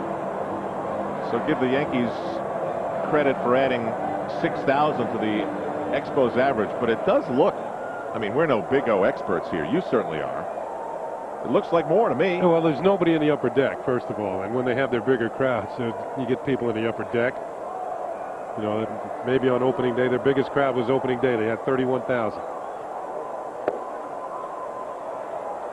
That's wide. 2 balls and 2 strikes.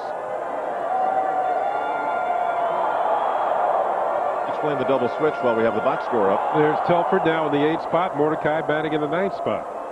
So they had Mordecai lead off this inning with a base hit, and he's aboard.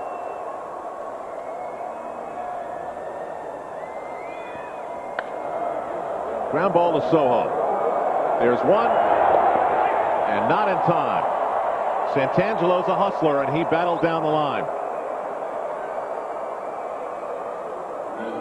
Homer Bush in the middle of trying to turn this. Good throw from Sojo. Chest high. The relay to first. And Santangelo with his speed beats the relay.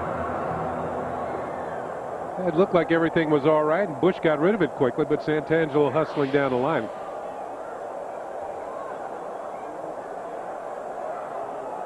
And Jim Codd made a point that Homer Bush, he wasn't on the Yankees, and maybe a team like the Expos, he'd be playing. Every day. Yes, he would. And the runner will advance as Girardi has to slide to stop the ball from getting any further away. And years ago, when I got traded from the Mets to the Expos, I wasn't playing every day with the Mets, but when I came here, I got to play every day. As you see Joe Girardi chase the ball down, that's how you make a name for yourself, and eventually got traded to Baltimore and got to play on a good team. You must have been happy that day. Oh.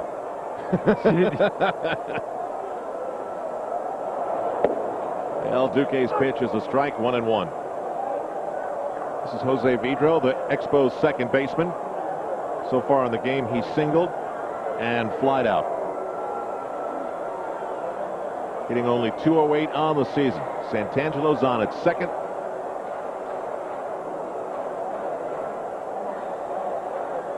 This is the first time the Expos have had a man in scoring position in the ball game. Is that right? Yeah, that would be correct. No, they got Guerrero stole a base in the first inning. Oh, okay. Yeah, they got the second.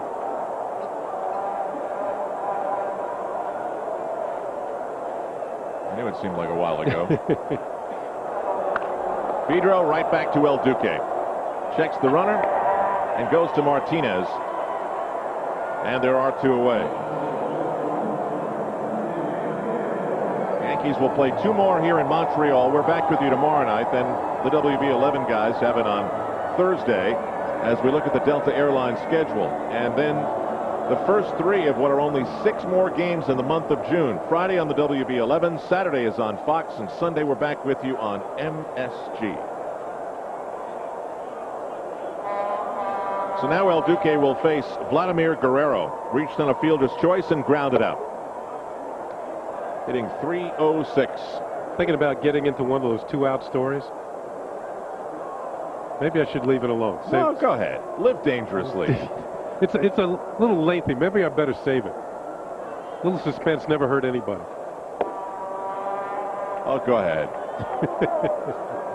I'm not a very patient guy. I can't wait.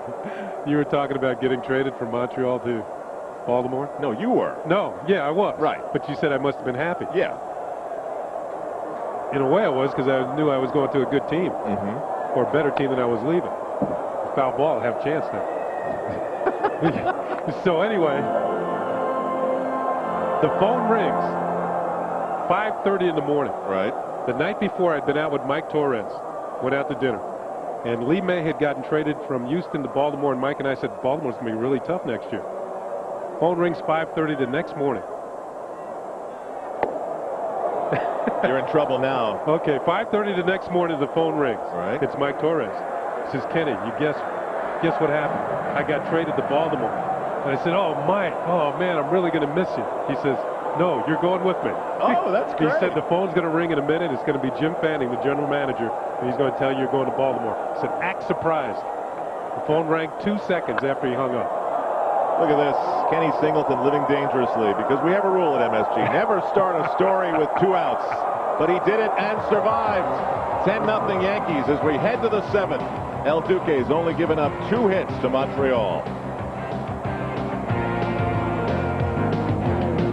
New York Yankees baseball is brought to you in part by Hoover. Nobody gets the dirt like Hoover. Nobody. That is Duran Stovall playing center field now for the Montreal Expos. And left field looks like Ryan McGuire. And that is Joe Girardi getting another hit in the ball game, and down the line he goes for more than 1. He goes for more than 2. Here's the relay from Guerrero, and Joe Girardi's got a lead-off triple. It's the second Yankee triple of the night. And the Yankees now have 13 hits in the game. Well, Joe going the other way and down the line past the diving Fulmer and into the corner. Nice piece of hitting. Squares up, hits the ball the other way, and then he's off and running. Well, the Yankees they're relentless. You know, they just keep pouring it on and pouring it on. They don't give away at bats. You know, in softball, the game would be over right now. 10-run rule. Good night. Thanks for coming. Here's Orlando El Duque Hernandez, struck out, grounded out, and delivered a perfect sac bunt for the Yankees that had him up and standing in appreciation. His was the second at bat, and it was the key to getting the inning going for the Yankees. They eventually sent 9 men to the plate for the 16th time this year. He's trying for his first Major League RBI here. 1 ball and 1 strike. I would say he was lunging just a bit. So it's 1 and 2.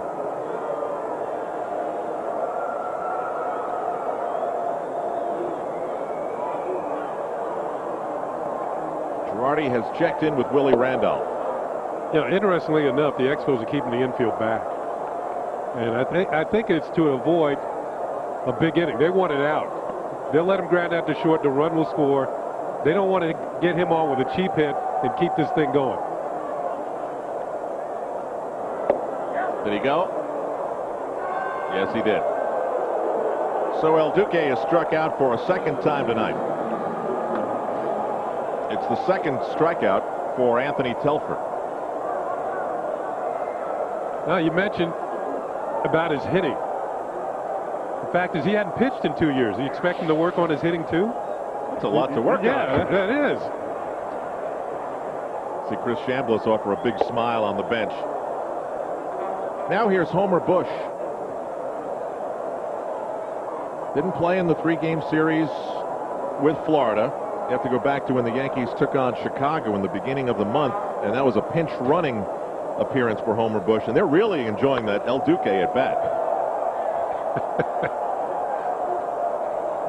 And he looks like he's upset. Didn't get the job done.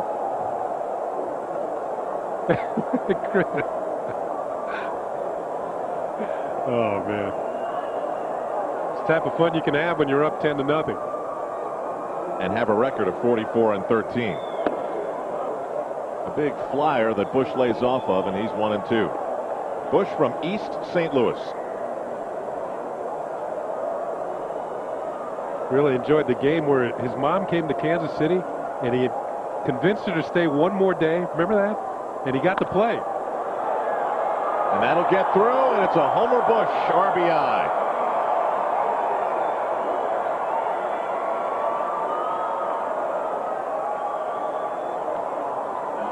His first with the Yankees.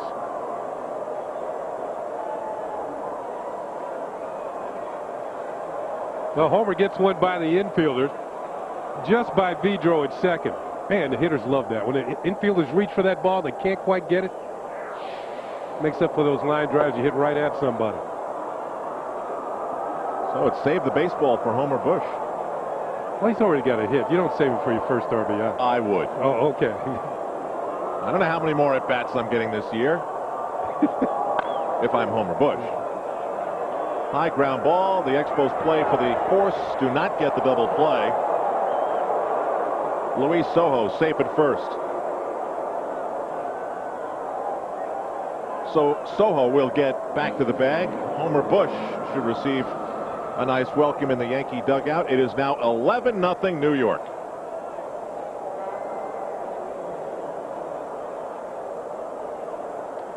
It's nice the way everybody comes over, because here's a guy who does not play very often. Joe Torre comes over. He knows he's done something positive to help the ball club out. I give you a chance to get in the game and you do something. That's how you get another chance later on. And the thing about the Yankees, and we've talked about this a lot, when a guy goes down, there's always someone there to pick him up, a guy who's ready to play and compete and deliver, and here's another guy doing exactly that. With all that bench time, he comes up and drives in the run. Homer Bush makes it 11-0. Joe Girardi had tripled before him. It's the middle of the 7th in Montreal. New York Yankees is brought to you in part by American Express. Wherever you are, whatever you're doing, American Express helps you do more. El Duque remains in there for Joe Torre's Yankees. You know what the Yankees did by calling up Shane Spencer? When you have a National League ball game without the DH, the fact is that you have to make more changes in a ball game. You know, pinch hitting for the pitcher. Joe Torre, Don Zimmer have a lot of experience with National League type of baseball. The Yankees now have 6 extra men. Shane Spencer added today. They take away a pitcher, add another extra man for that extra move that they might need with pinch hitters during the course of a ball game. And that's why usually during the course of a season, American League teams, when they're playing American League teams, they only have 5 extra men. And they'll call up a pitcher on those extra situations. They'll keep an extra pitcher. The hitter's Brad Fulmer. Ground ball to Sojo. Scoops and fires. 1 out in the Expos half of the 7th. So the Expos, who brought a very glossy interleague record of 14-4 over the last 2 seasons, down big time here, 11-0. Here's Vladimir Guerrero, or rather, Daron Stovall, who took over for Rondell White in center field. This is like a spring training game all of a sudden.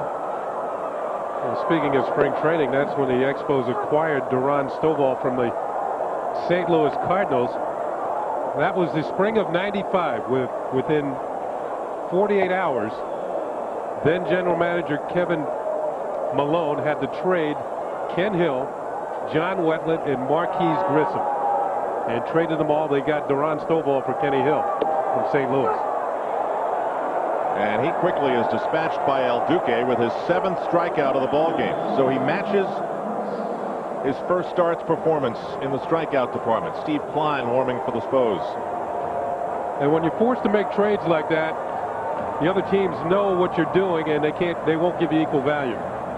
So when you trade John Wetland to the Yankees, you trade Marquise Grissom to the Atlanta Braves, and you trade Ken Hill, one of your top starters the year before, to the Cardinals, you don't get that much in return. You know, you could play the game. Yes, we're not drawing. Yes, we don't have the revenues, so we can't pay the players. What would it have been like had the Expos spent some money and kept the team together and were winning a ton of ball games with Randy Johnson and Jeff Fassero and Marquise Grissom and John Wetland, Larry Walker, and Andres Galarraga and Mike Lansing and Moises Alou. I mean, that's an all-star team. They would have won a heck of a lot more games, and I bet you a lot more people would have come to the ballpark. They could have put the ballpark in Quebec City. They still would have come. 30 years, and as you reminded me, only one postseason appearance in 30 years. And it comes at a time when you're trying to sell the city on a brand new ballpark downtown. Oh, El Duque gets his 8th strikeout. Girardi's got to throw because of the drop ball, but that's it. They're not liking it here in Montreal, but if they came to see the best team in baseball play like it, they got what they came for. 11-0 New York.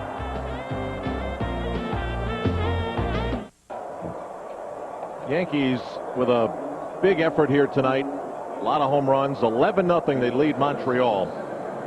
Meanwhile, the City Hawks are back at the Garden for more arena football action on Monday, June 15th and Friday, June 19th. Tickets start at just $10. Call 212-307-7171. The City Hawks against the Nashville Cats, and then the Grand Rapids Rampage.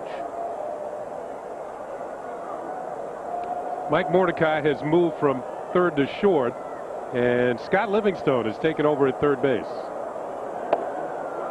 The pitcher is not the Yankee who played in the early 70s. It's another Steve Klein. It's the Expos Steve Klein, who had been the Cleveland Indians Steve Klein. Line shot by Bernie Williams, played off the belly at second, and there's one out here in the Yankee 8th. Vidro to Fulmer, and that'll bring up Tino Martinez.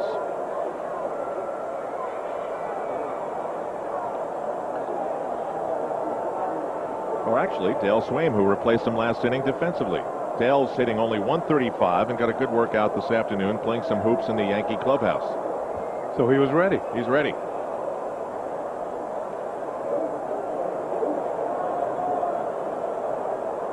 Joe Torre getting everybody in the ball game here tonight, except his bullpen pitchers. Those guys he hasn't needed. How about the efficiency of El Duque? He's thrown 98 pitches. How many were strikes? 63 of them. Wow. You got to figure he's going to go at least one more inning. Would you let him finish, depending on how the next inning goes? Are you asking me if I would? Yeah, you're the manager now. Absolutely let him get a complete game.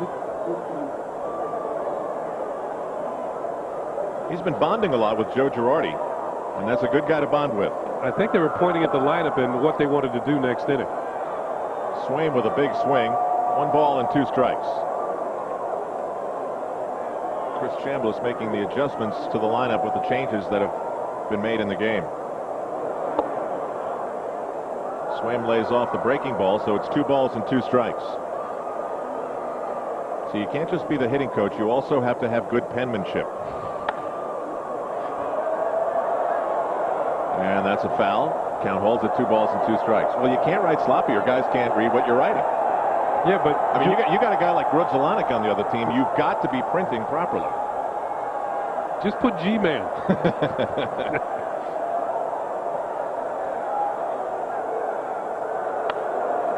Swaim punches it through the right side.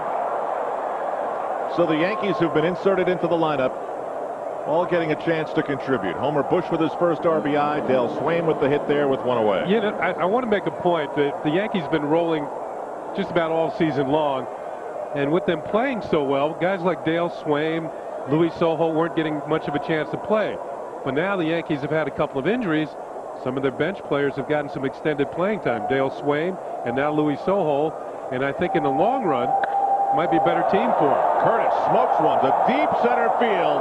And it is caught by Rondell, or rather Stovall in center field. Boy, did he cover a lot of ground, and Chad Curtis hit that ball like so many of the Yankees have tonight, really, really hard. I thought it had to sound when it left the bat, but something up there in the atmosphere slowed it down. It started out like it was going to go. And look at Chad. I think he thinks he got enough of it. But watch Stovall go back to the warning track. This tells you he's going to catch it. When he turns right here, throws those hands up, and that's it. Now one of the hitting stars of the ball game for the Yankees, Scott Brocious. In his first two at-bats, he hit line drives over the wall and made a real close bid for a third consecutive home run, but it was called foul, and he then popped out. Now he goes to the opposite field, and it's in the glove of Guerrero, who flips it up for the fans.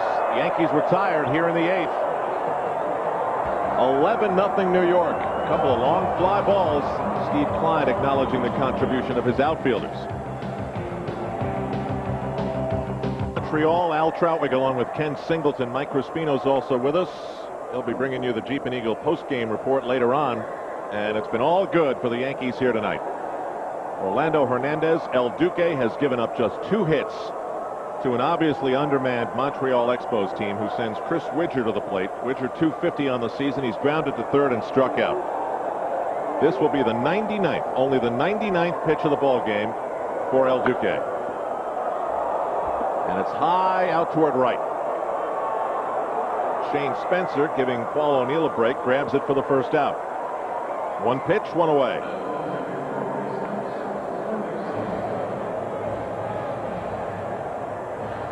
Now it's Scott Livingstone in at third base for Montreal, hitting only 167 on the season with 3 runs driven in.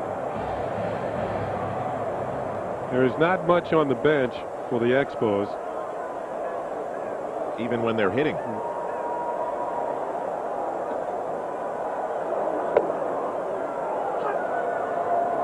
Well, he's had a great touch on that breaking ball. I mean, all the angles he throws it, just about every time he can throw it either for a strike, or when he wants to throw it out of the zone, he can, to get them to chase it. And you know, it's only going to get tougher for Joe Torre and the Yankees in terms of what are you going to do. Joe's going to get those questions again tonight. This guy obviously has got awesome stuff. Miguel Batista warms up for Montreal. And I know that he took on a Tampa Bay Devil Rays team, that it's an expansion team, but they had good veteran hitters. Now there are 2 away. Here he deals with the Montreal Expos with apparent ease. And the Yankees have 6 starters. So right now David Wells has that tendonitis problem in his shoulder. But obviously after the complete game performance Sunday, David Cone is back on top of things. Mendoza's been on a roll. His last 2 performances have been of note. Andy Pettit won his last game impressively. Hideki Irabu, you can't say enough about him. Hitters Mike Mordecai inserted in the 6th inning, and he singled. My guess, and this is just a guess, is that Ramiro will come out of the bullpen. That's my guess on how it gets solved. What about you? You know, it's a shame in a way, because he's been pitching so well. And what will happen to him in the bullpen? The Yankee starters average more innings than any staff in the league. So that means his role will be drastically shortened. And yet I will do that thinking that there's probably an injury or 2 down the road, little twinges and tweaks here and there where you're going to need an extra starter, and how nice it would be to be able to rely on Ramiro Mendoza. I mean, arguably, it's very, very difficult. Yeah. You're taking a guy who's clearly able to do the starting job and putting him into a situation where he's probably going to be used in weird situations when the team may be losing and so forth. But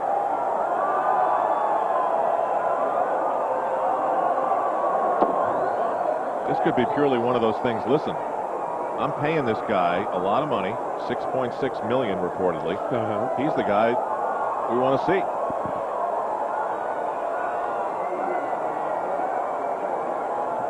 Now you're not managing, you're owning now. I'm fanning. Oh, okay. In comes Swain. Another easy inning for El Duque. 3 Expos up, 3 Expos down. The Yankees carry their 11-0 lead into the 9th inning here at the Big O.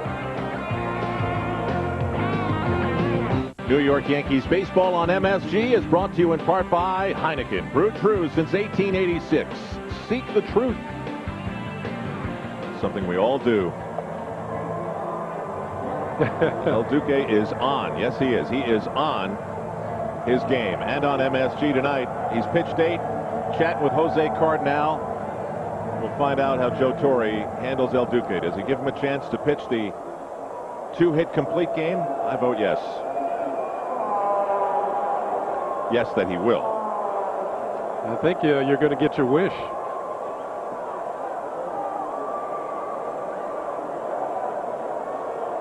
That is Mike Hubbard, who has taken over, former Cub, who's now doing the catching. And speaking of former Cub, it's Miguel Batista, who was with the Expos, went to the Cubs, back to the Expos. He was traded for Henry Rodriguez. Oh, Henry. And El Duque's got the batting helmet on. And Joe's going to give him a shot at it. Boy, we've seen the whole Montreal Expos team tonight, haven't we? I think they said something to El Duque as he was going up to hit, like maybe hit one out of here or something.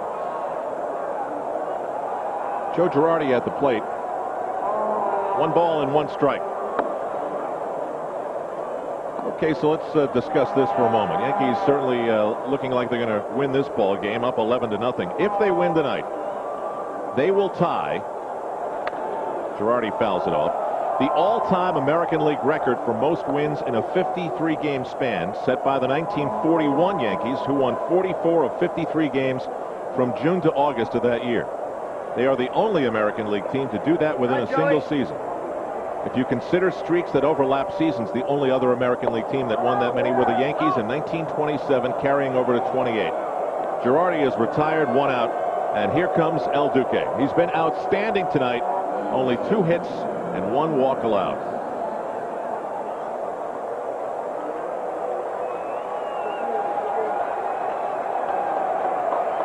At the plate, he has struck out twice, grounded out, and delivered a perfect sacrifice bunt.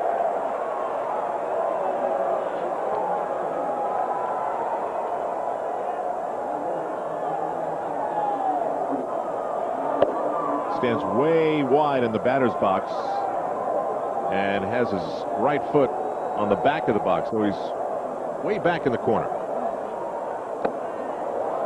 It's one of his better swings so far that we've seen. That was in his zone because it was on the inner half of the plate. He can reach it. You get it out to the outside corner. See, there's no chance. Can't deal with it. So Batista strikes out Girardi and follows suit by striking out El Duque. And Don and Joe are enjoying this a lot.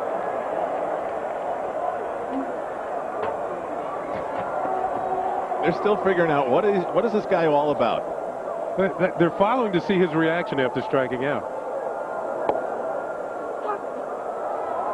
And Orlando's mad. Zimmer's probably saying, oh, he thought he was going to come up here and hit 2. Being a great pitcher wasn't enough. He was going to hit 2. Now this team is really something.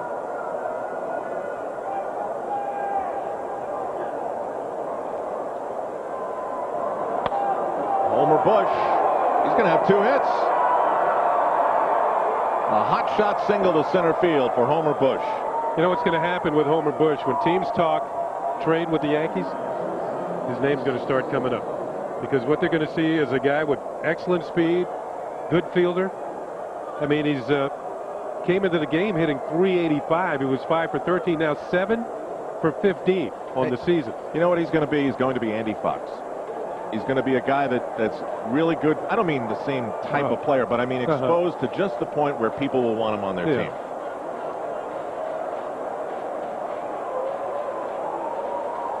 Here's Luis Sojo. Fouling off, strike one. I mean, he's an intelligent young man, and you can see that other teams are going to want this type of player. And I can see if the Yankees can get what they want in a deal where Homer Bush could go, and it might be to his advantage where he gets a chance to play. And teams that value good guys in the clubhouse will pay even a little bit more for Homer Bush. And Luis Sojo bunks one into center field. Luis has 4 hits in the ballgame. Derek Jeter won't have a job when he's ready to come back. And here's Shane Spencer looking for his first hit. Luis has 3 singles and a double. Yeah, you won't hear the name Wally Pipp and Derek Jeter in the same sentence. I couldn't have been more facetious. So 2 on for the Yankees, who already are up 11-0. Shane Spencer lofts one high. That's up near the roof level. Pulled down by Guerrero with one hand. So the Expos will get their final chance as we go to the bottom of the 9th inning on MSG. MSG's coverage of Yankees baseball is brought to you in part by Nissan, who remind you that life is a journey. Enjoy the ride. It's fun when our advertisers are philosophical. Well, here's El Duque moving into the 9th inning, looking for his first ever complete game and only his 2nd appearance as a member of the New York Yankees. And he has done it with marvelous precision and outstanding control. In front of 16,000 and change here at the Big O in Montreal. He'll face F.P. Santangelo first. Oh, no, that's not him.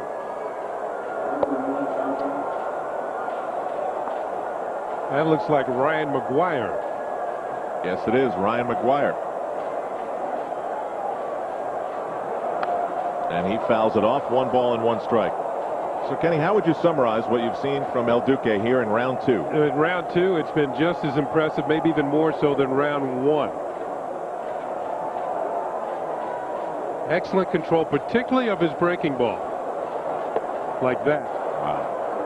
And he seems to be just toying with these guys.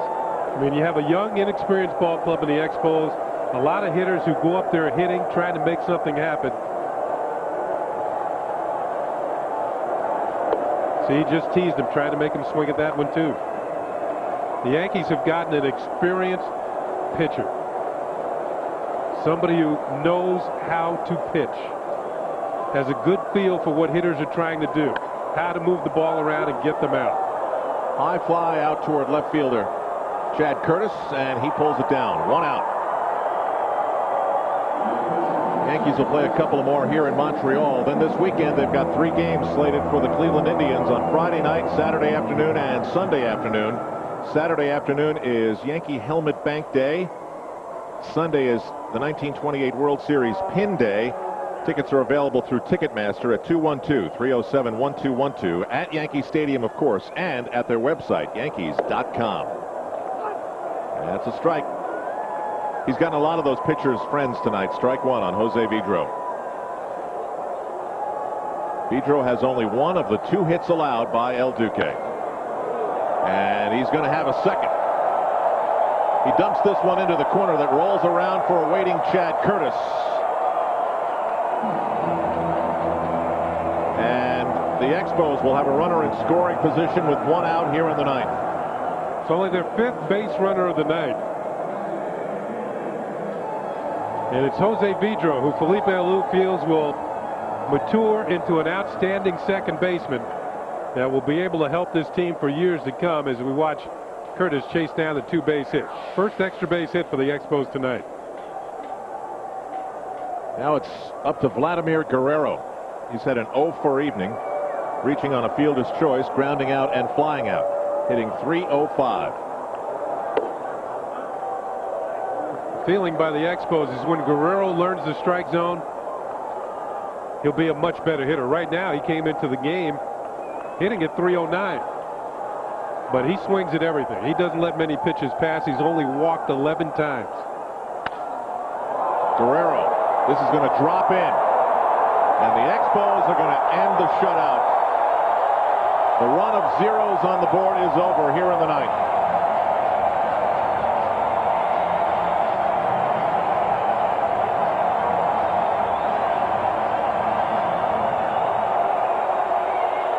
So it's 11-1. Jose Vidro solved El Duque twice tonight, and it finally puts Montreal on the board. The hitter is another pretty good hitter in Brad Fulmer.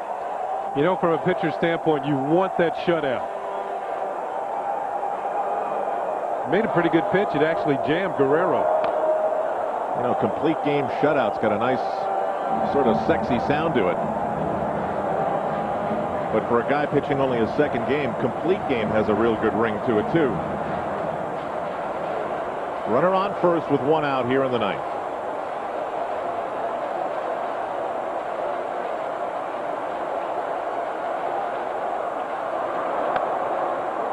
No balls and 2 strikes now on Brad Fulmer.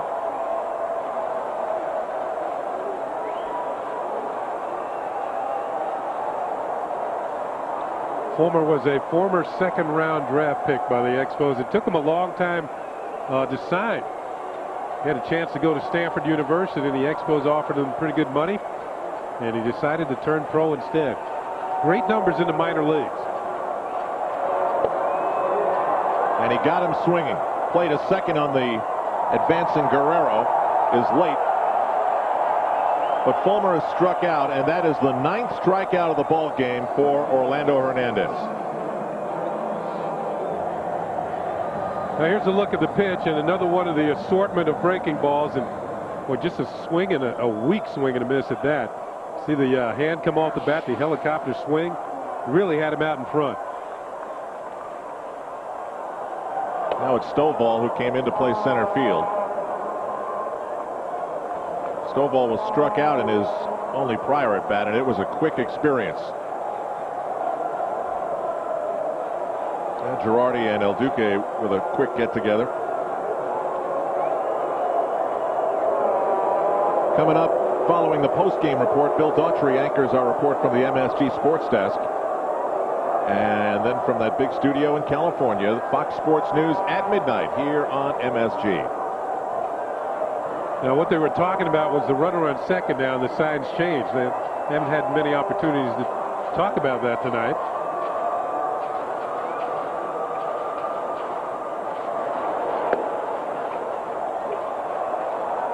Doesn't get that pitch, so it's 2 balls and no strikes. A lot to like from what Joe Torre's Yankees did on the field here tonight. Start with El Duque and go to Scott Brocious with his 2 home runs, and Bernie's big game, and Luis Sojo's 4 hits. Strike 1, 2 and 1. A triple and a single for Chad Curtis.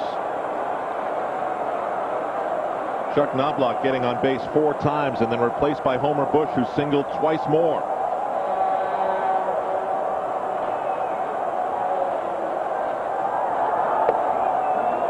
In there for strike 2. El Duque is 1 strike away from his first ever American Major League complete game. And all the Yankee fans that are here, and there are a lot, have gotten on their feet for this newest of Yankees, who has made the most remarkable impression. A big Yankee banner being waved beyond the Yankee dugout in left field.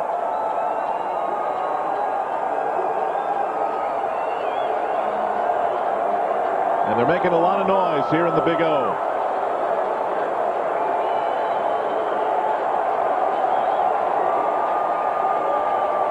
The 2-2. Right back to El Duque. He throws the Dale Swain, and there it is. His first complete game.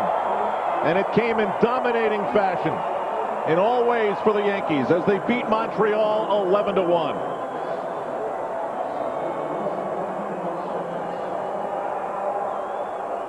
And congratulations all around from Jorge Posada, whose foot is okay, and from all the Yankees, who are much better than that. They're doing great. The Yankees record is now 45-13 32 games above 500. And in this game, you just have to feel for the Expos, who know that they just don't have the artillery to compete. Well, the Yankees not only getting the great pitching performance from El Duque for his second straight victory, but pounding out 17 hits in the ball game. Guys coming off the bench, picking up the regulars late in the ball game. They continue the onslaught with the swinging of the bats. Joe Torre and his crew, well, they got a leg up on winning yet another series. They haven't lost one since the first week of the season. And the Yankees starting pitching continues to be extraordinary. Back-to-back complete games. Cone on Sunday, El Duque here at the Big O in Montreal, where with this final out, he puts the complete game in the books and a Yankee 11-1 win.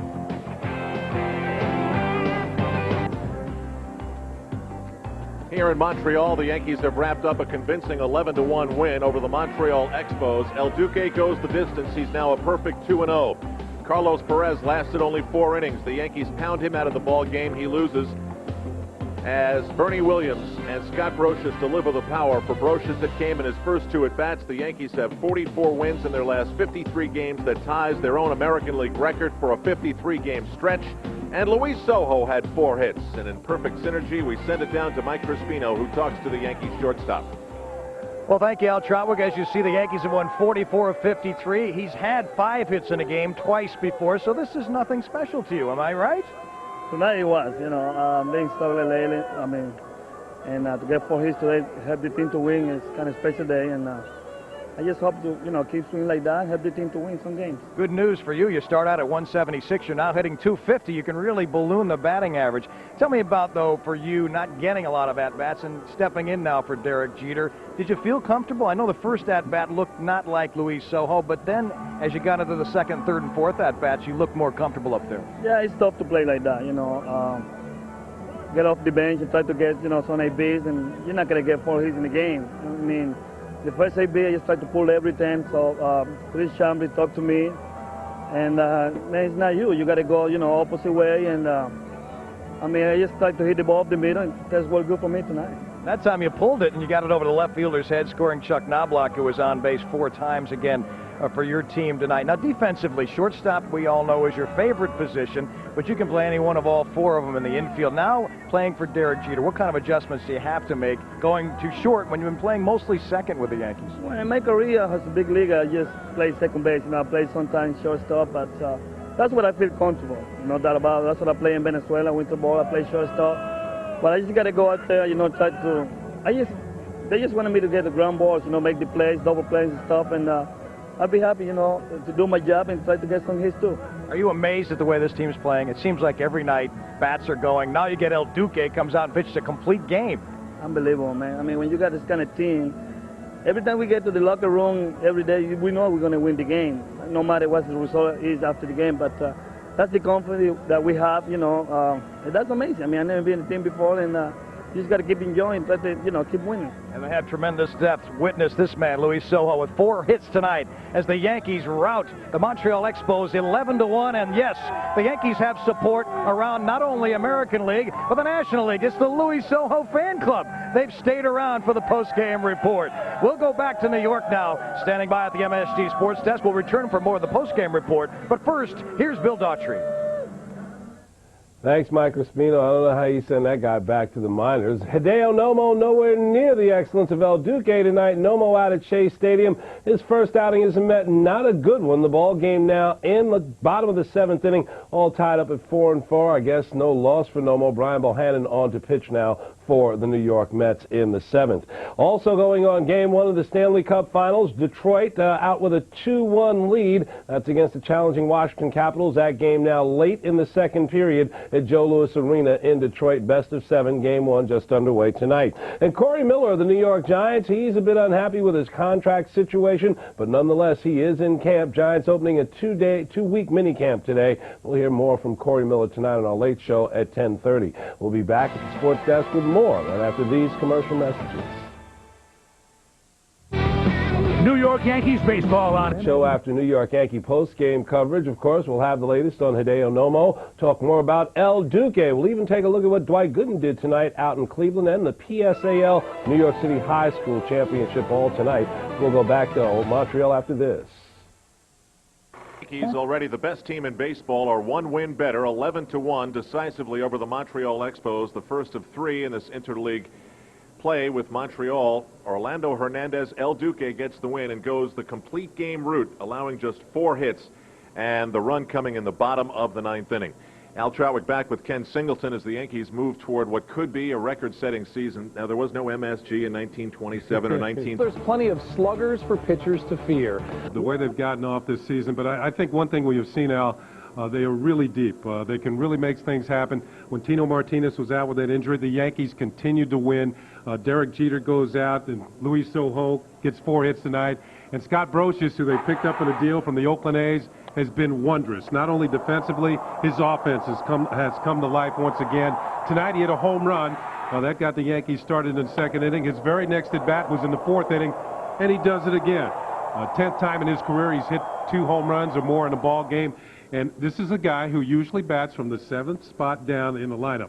Of course, with the pitcher hitting here in the National League, he will not hit 9th here in Montreal, but he has done that during the course of the season. And here's a guy who has, 38 RBIs now, closing in on 40. If he continues at this pace, he'll certainly have over 90 runs batted in for the season, and a guy who usually bats from the 7th spot on. That shows you how awesome not only that part of the lineup is, but how awesome the rest of the lineup is, and that's why we're going to be using superlatives about this Yankee team, it looks like, for the remainder of the season. Now, Mike Crispino and Michael Kay will talk at length about El Duque's complete game performance. He does one better from his debut last week against Tampa Bay. How about tomorrow night? The Yankees starting pitching is, of course, one of the things that carries the club, and it's Hideki Irabu who still has that glossy ERA going tomorrow night. Yeah, a little bit different look for these Expos hitters. They're young hitters, and they're very aggressive, but they're going to see a little bit more power tomorrow night with Hideki Irabu, who's been clocked as high as 97 miles an hour, has a tremendous splitter, has gained a curveball this year, holds runners a lot better, has become more of a complete pitcher. That's why he's 5-1 and has the best ERA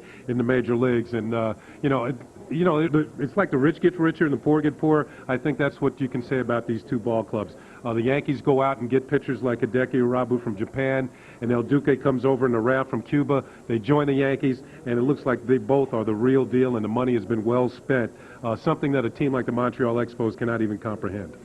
Well, we'll be back with you tomorrow on MSG. The Yankees win a big one here tonight.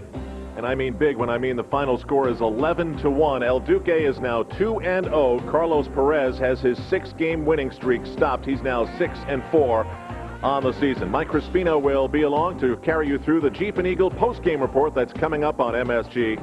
That'll be followed by the report from the Sports Desk and Fox Sports News at midnight. We will see you tomorrow as Hideki Irabu takes the mound for the Yankees. The New York City Marriott's Yankee scorecard begins our coverage at 6:30 here on MSG from Montreal. Bernie Williams started it all with a monstrous moonshot that flirted with hitting the roof here at the Big O. It was out and the Expos were done. Brosius then stepped to the plate with a man on, and he sent it gone. It was all a matter of frustration for starter Carlos Perez. Meanwhile, El Duque settled in early and never bent.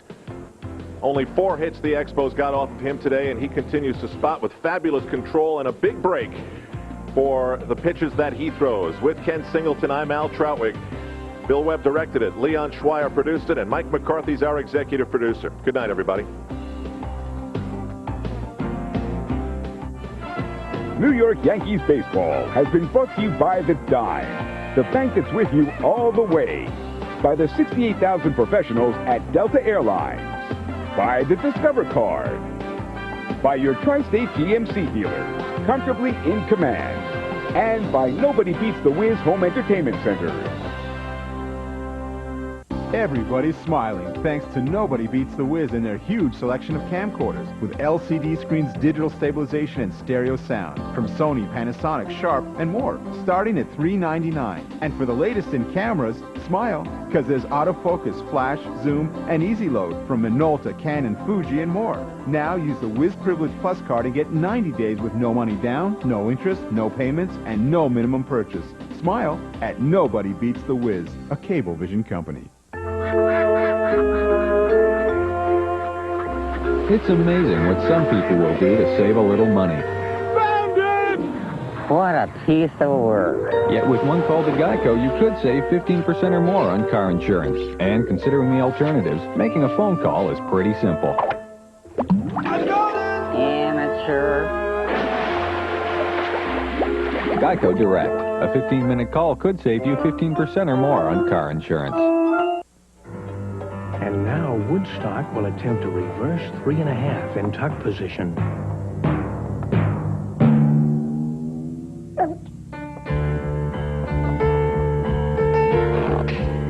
When you take the plunge into home ownership, marriage, parenthood, retirement, or anything big and important, ask your MetLife rep to help you plan the right financial protection.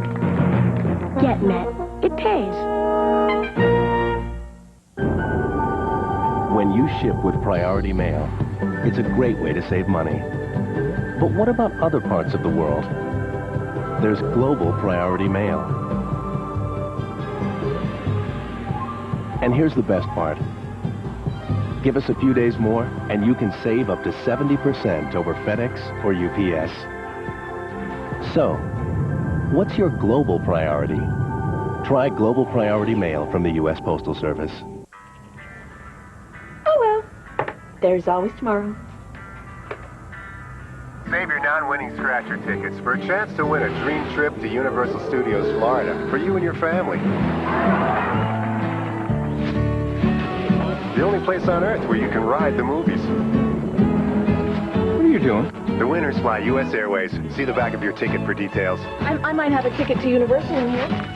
Scratchers. It's not whether you win or lose. It's how you play the game.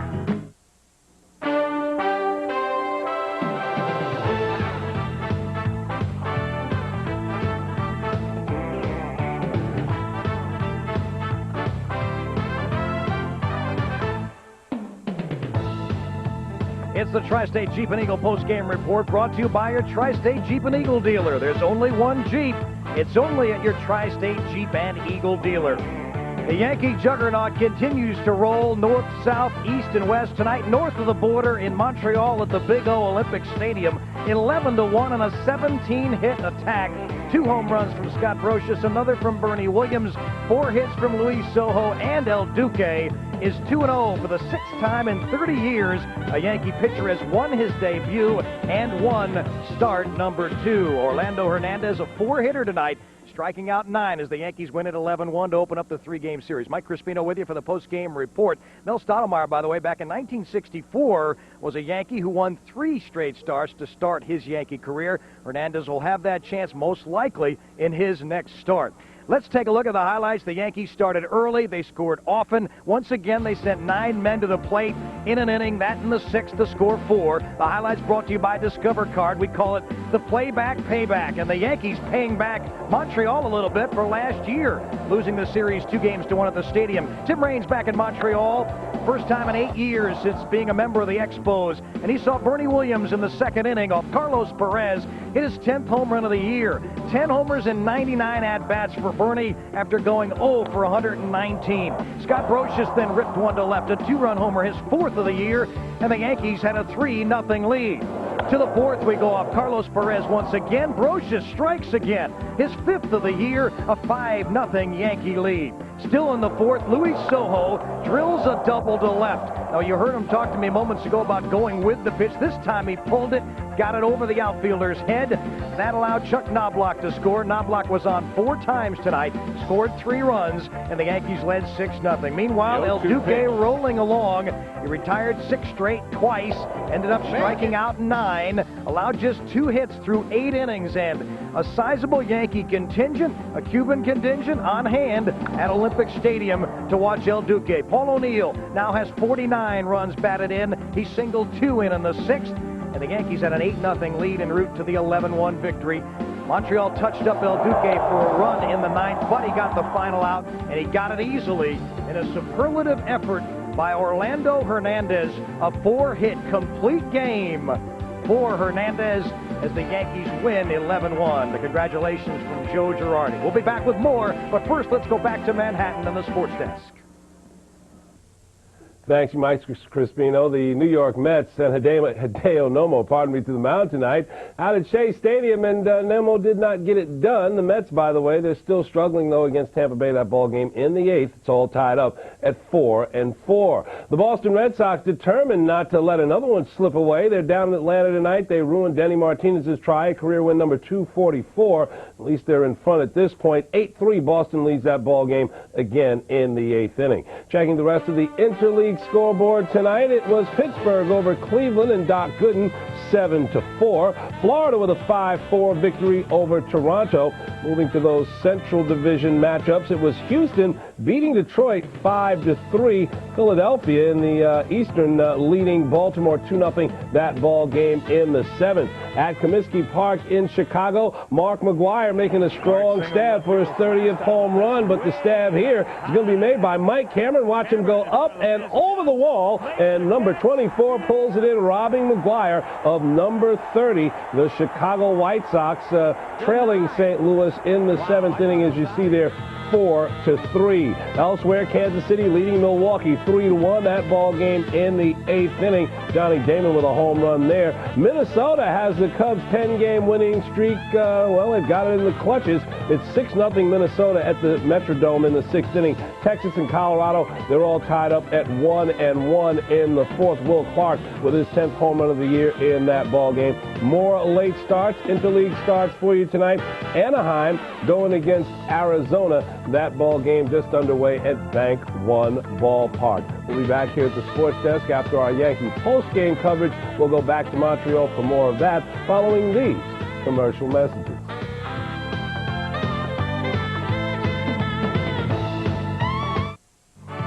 You are watching the Jeep and Eagle post-game report, brought to you by your Tri-State Jeep and Eagle dealer. There's only one Jeep, and it's only at your Tri-State Jeep and Eagle dealer. The most award-winning brand of 4x4s has done it again. Presenting Jeep Grand Cherokee, just named Best Sport Utility.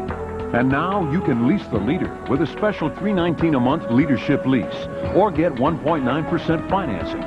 Grand Cherokee, highest in owner loyalty, and now named Best Sport Utility. No wonder year after year, Grand Cherokee always winds up on top. Check out this $319 lease at your dealer.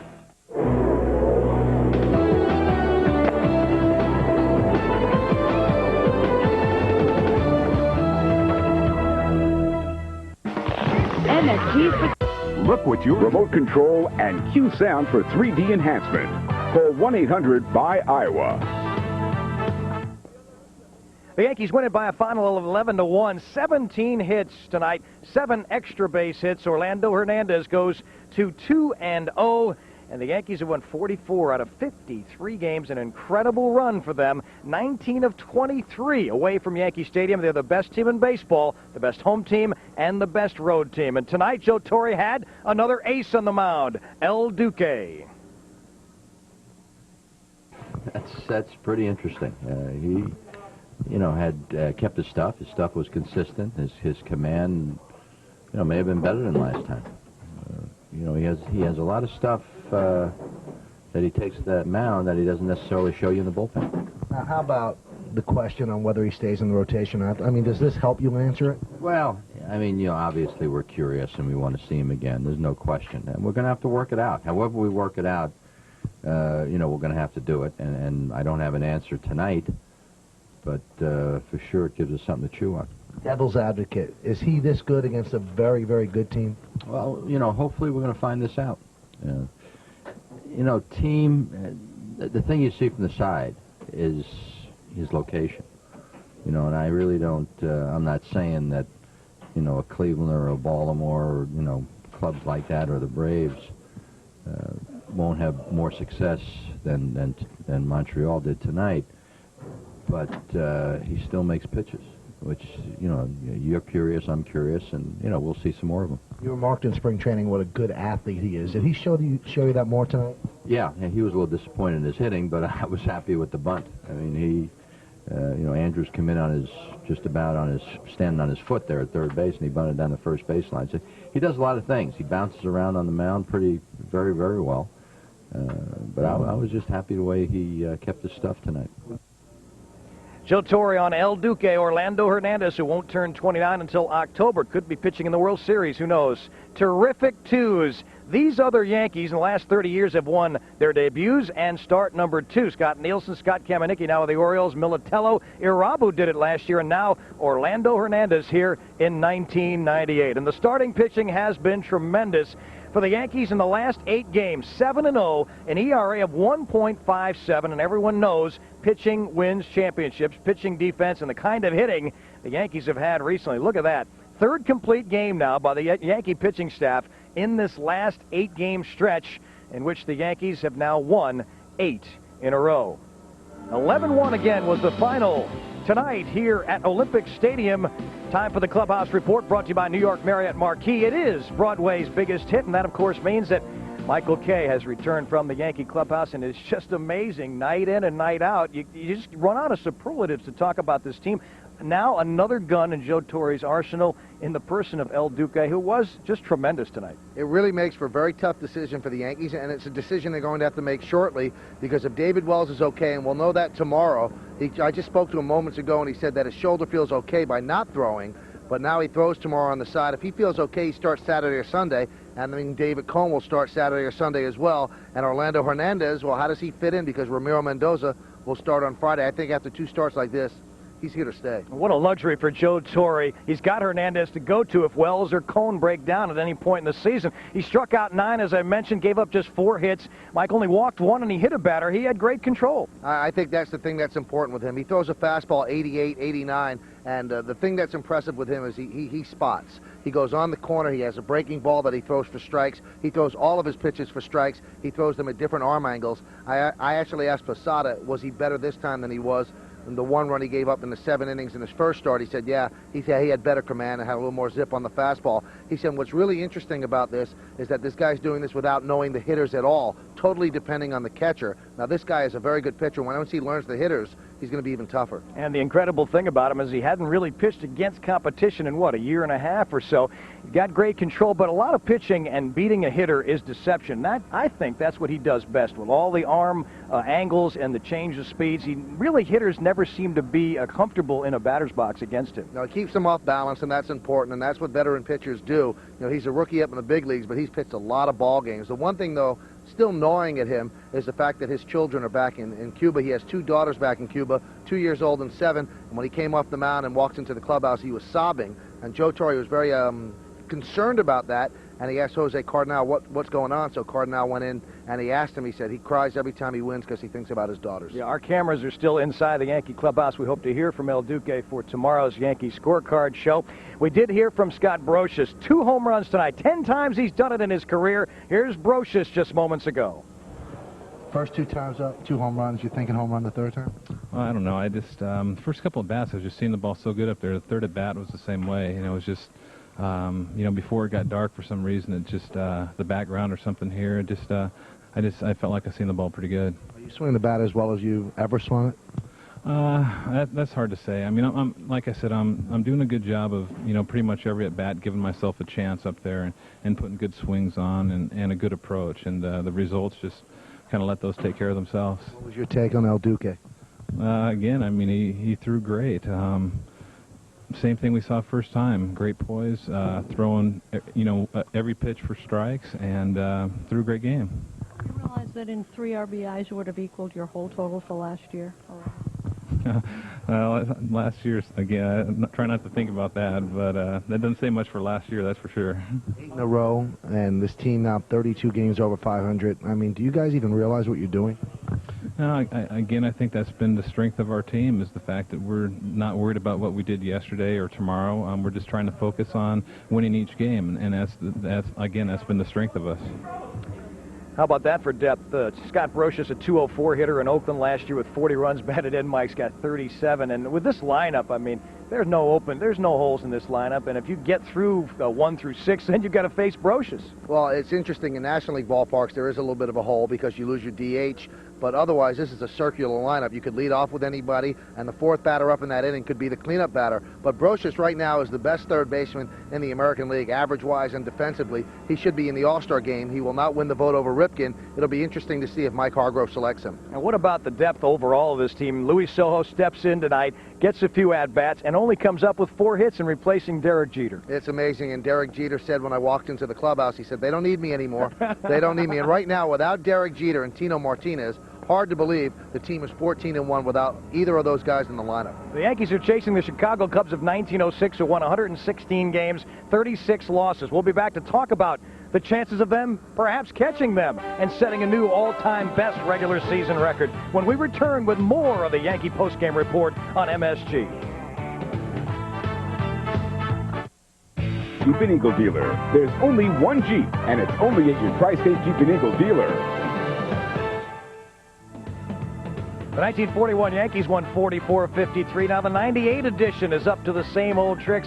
They beat Montreal 11-1 to open up this 3-game set here on MSG. And the Yankees will have 2 more against the Expos. The next 2 nights we'll be with you, of course, on MSG tomorrow night. The White Sox, Yanks took them 2 of 2. The Devil Rays as well. Then they swept the Marlins. And now they've beaten the Expos in this 8-game winning streak. But, Mike, we all know it's a long baseball season, 162 games. The Yankees have 104 remaining. There are going to be some tough parts of the schedule. There are going to be some slumps. There are going to be some tough times, although the Yankees haven't hit one yet.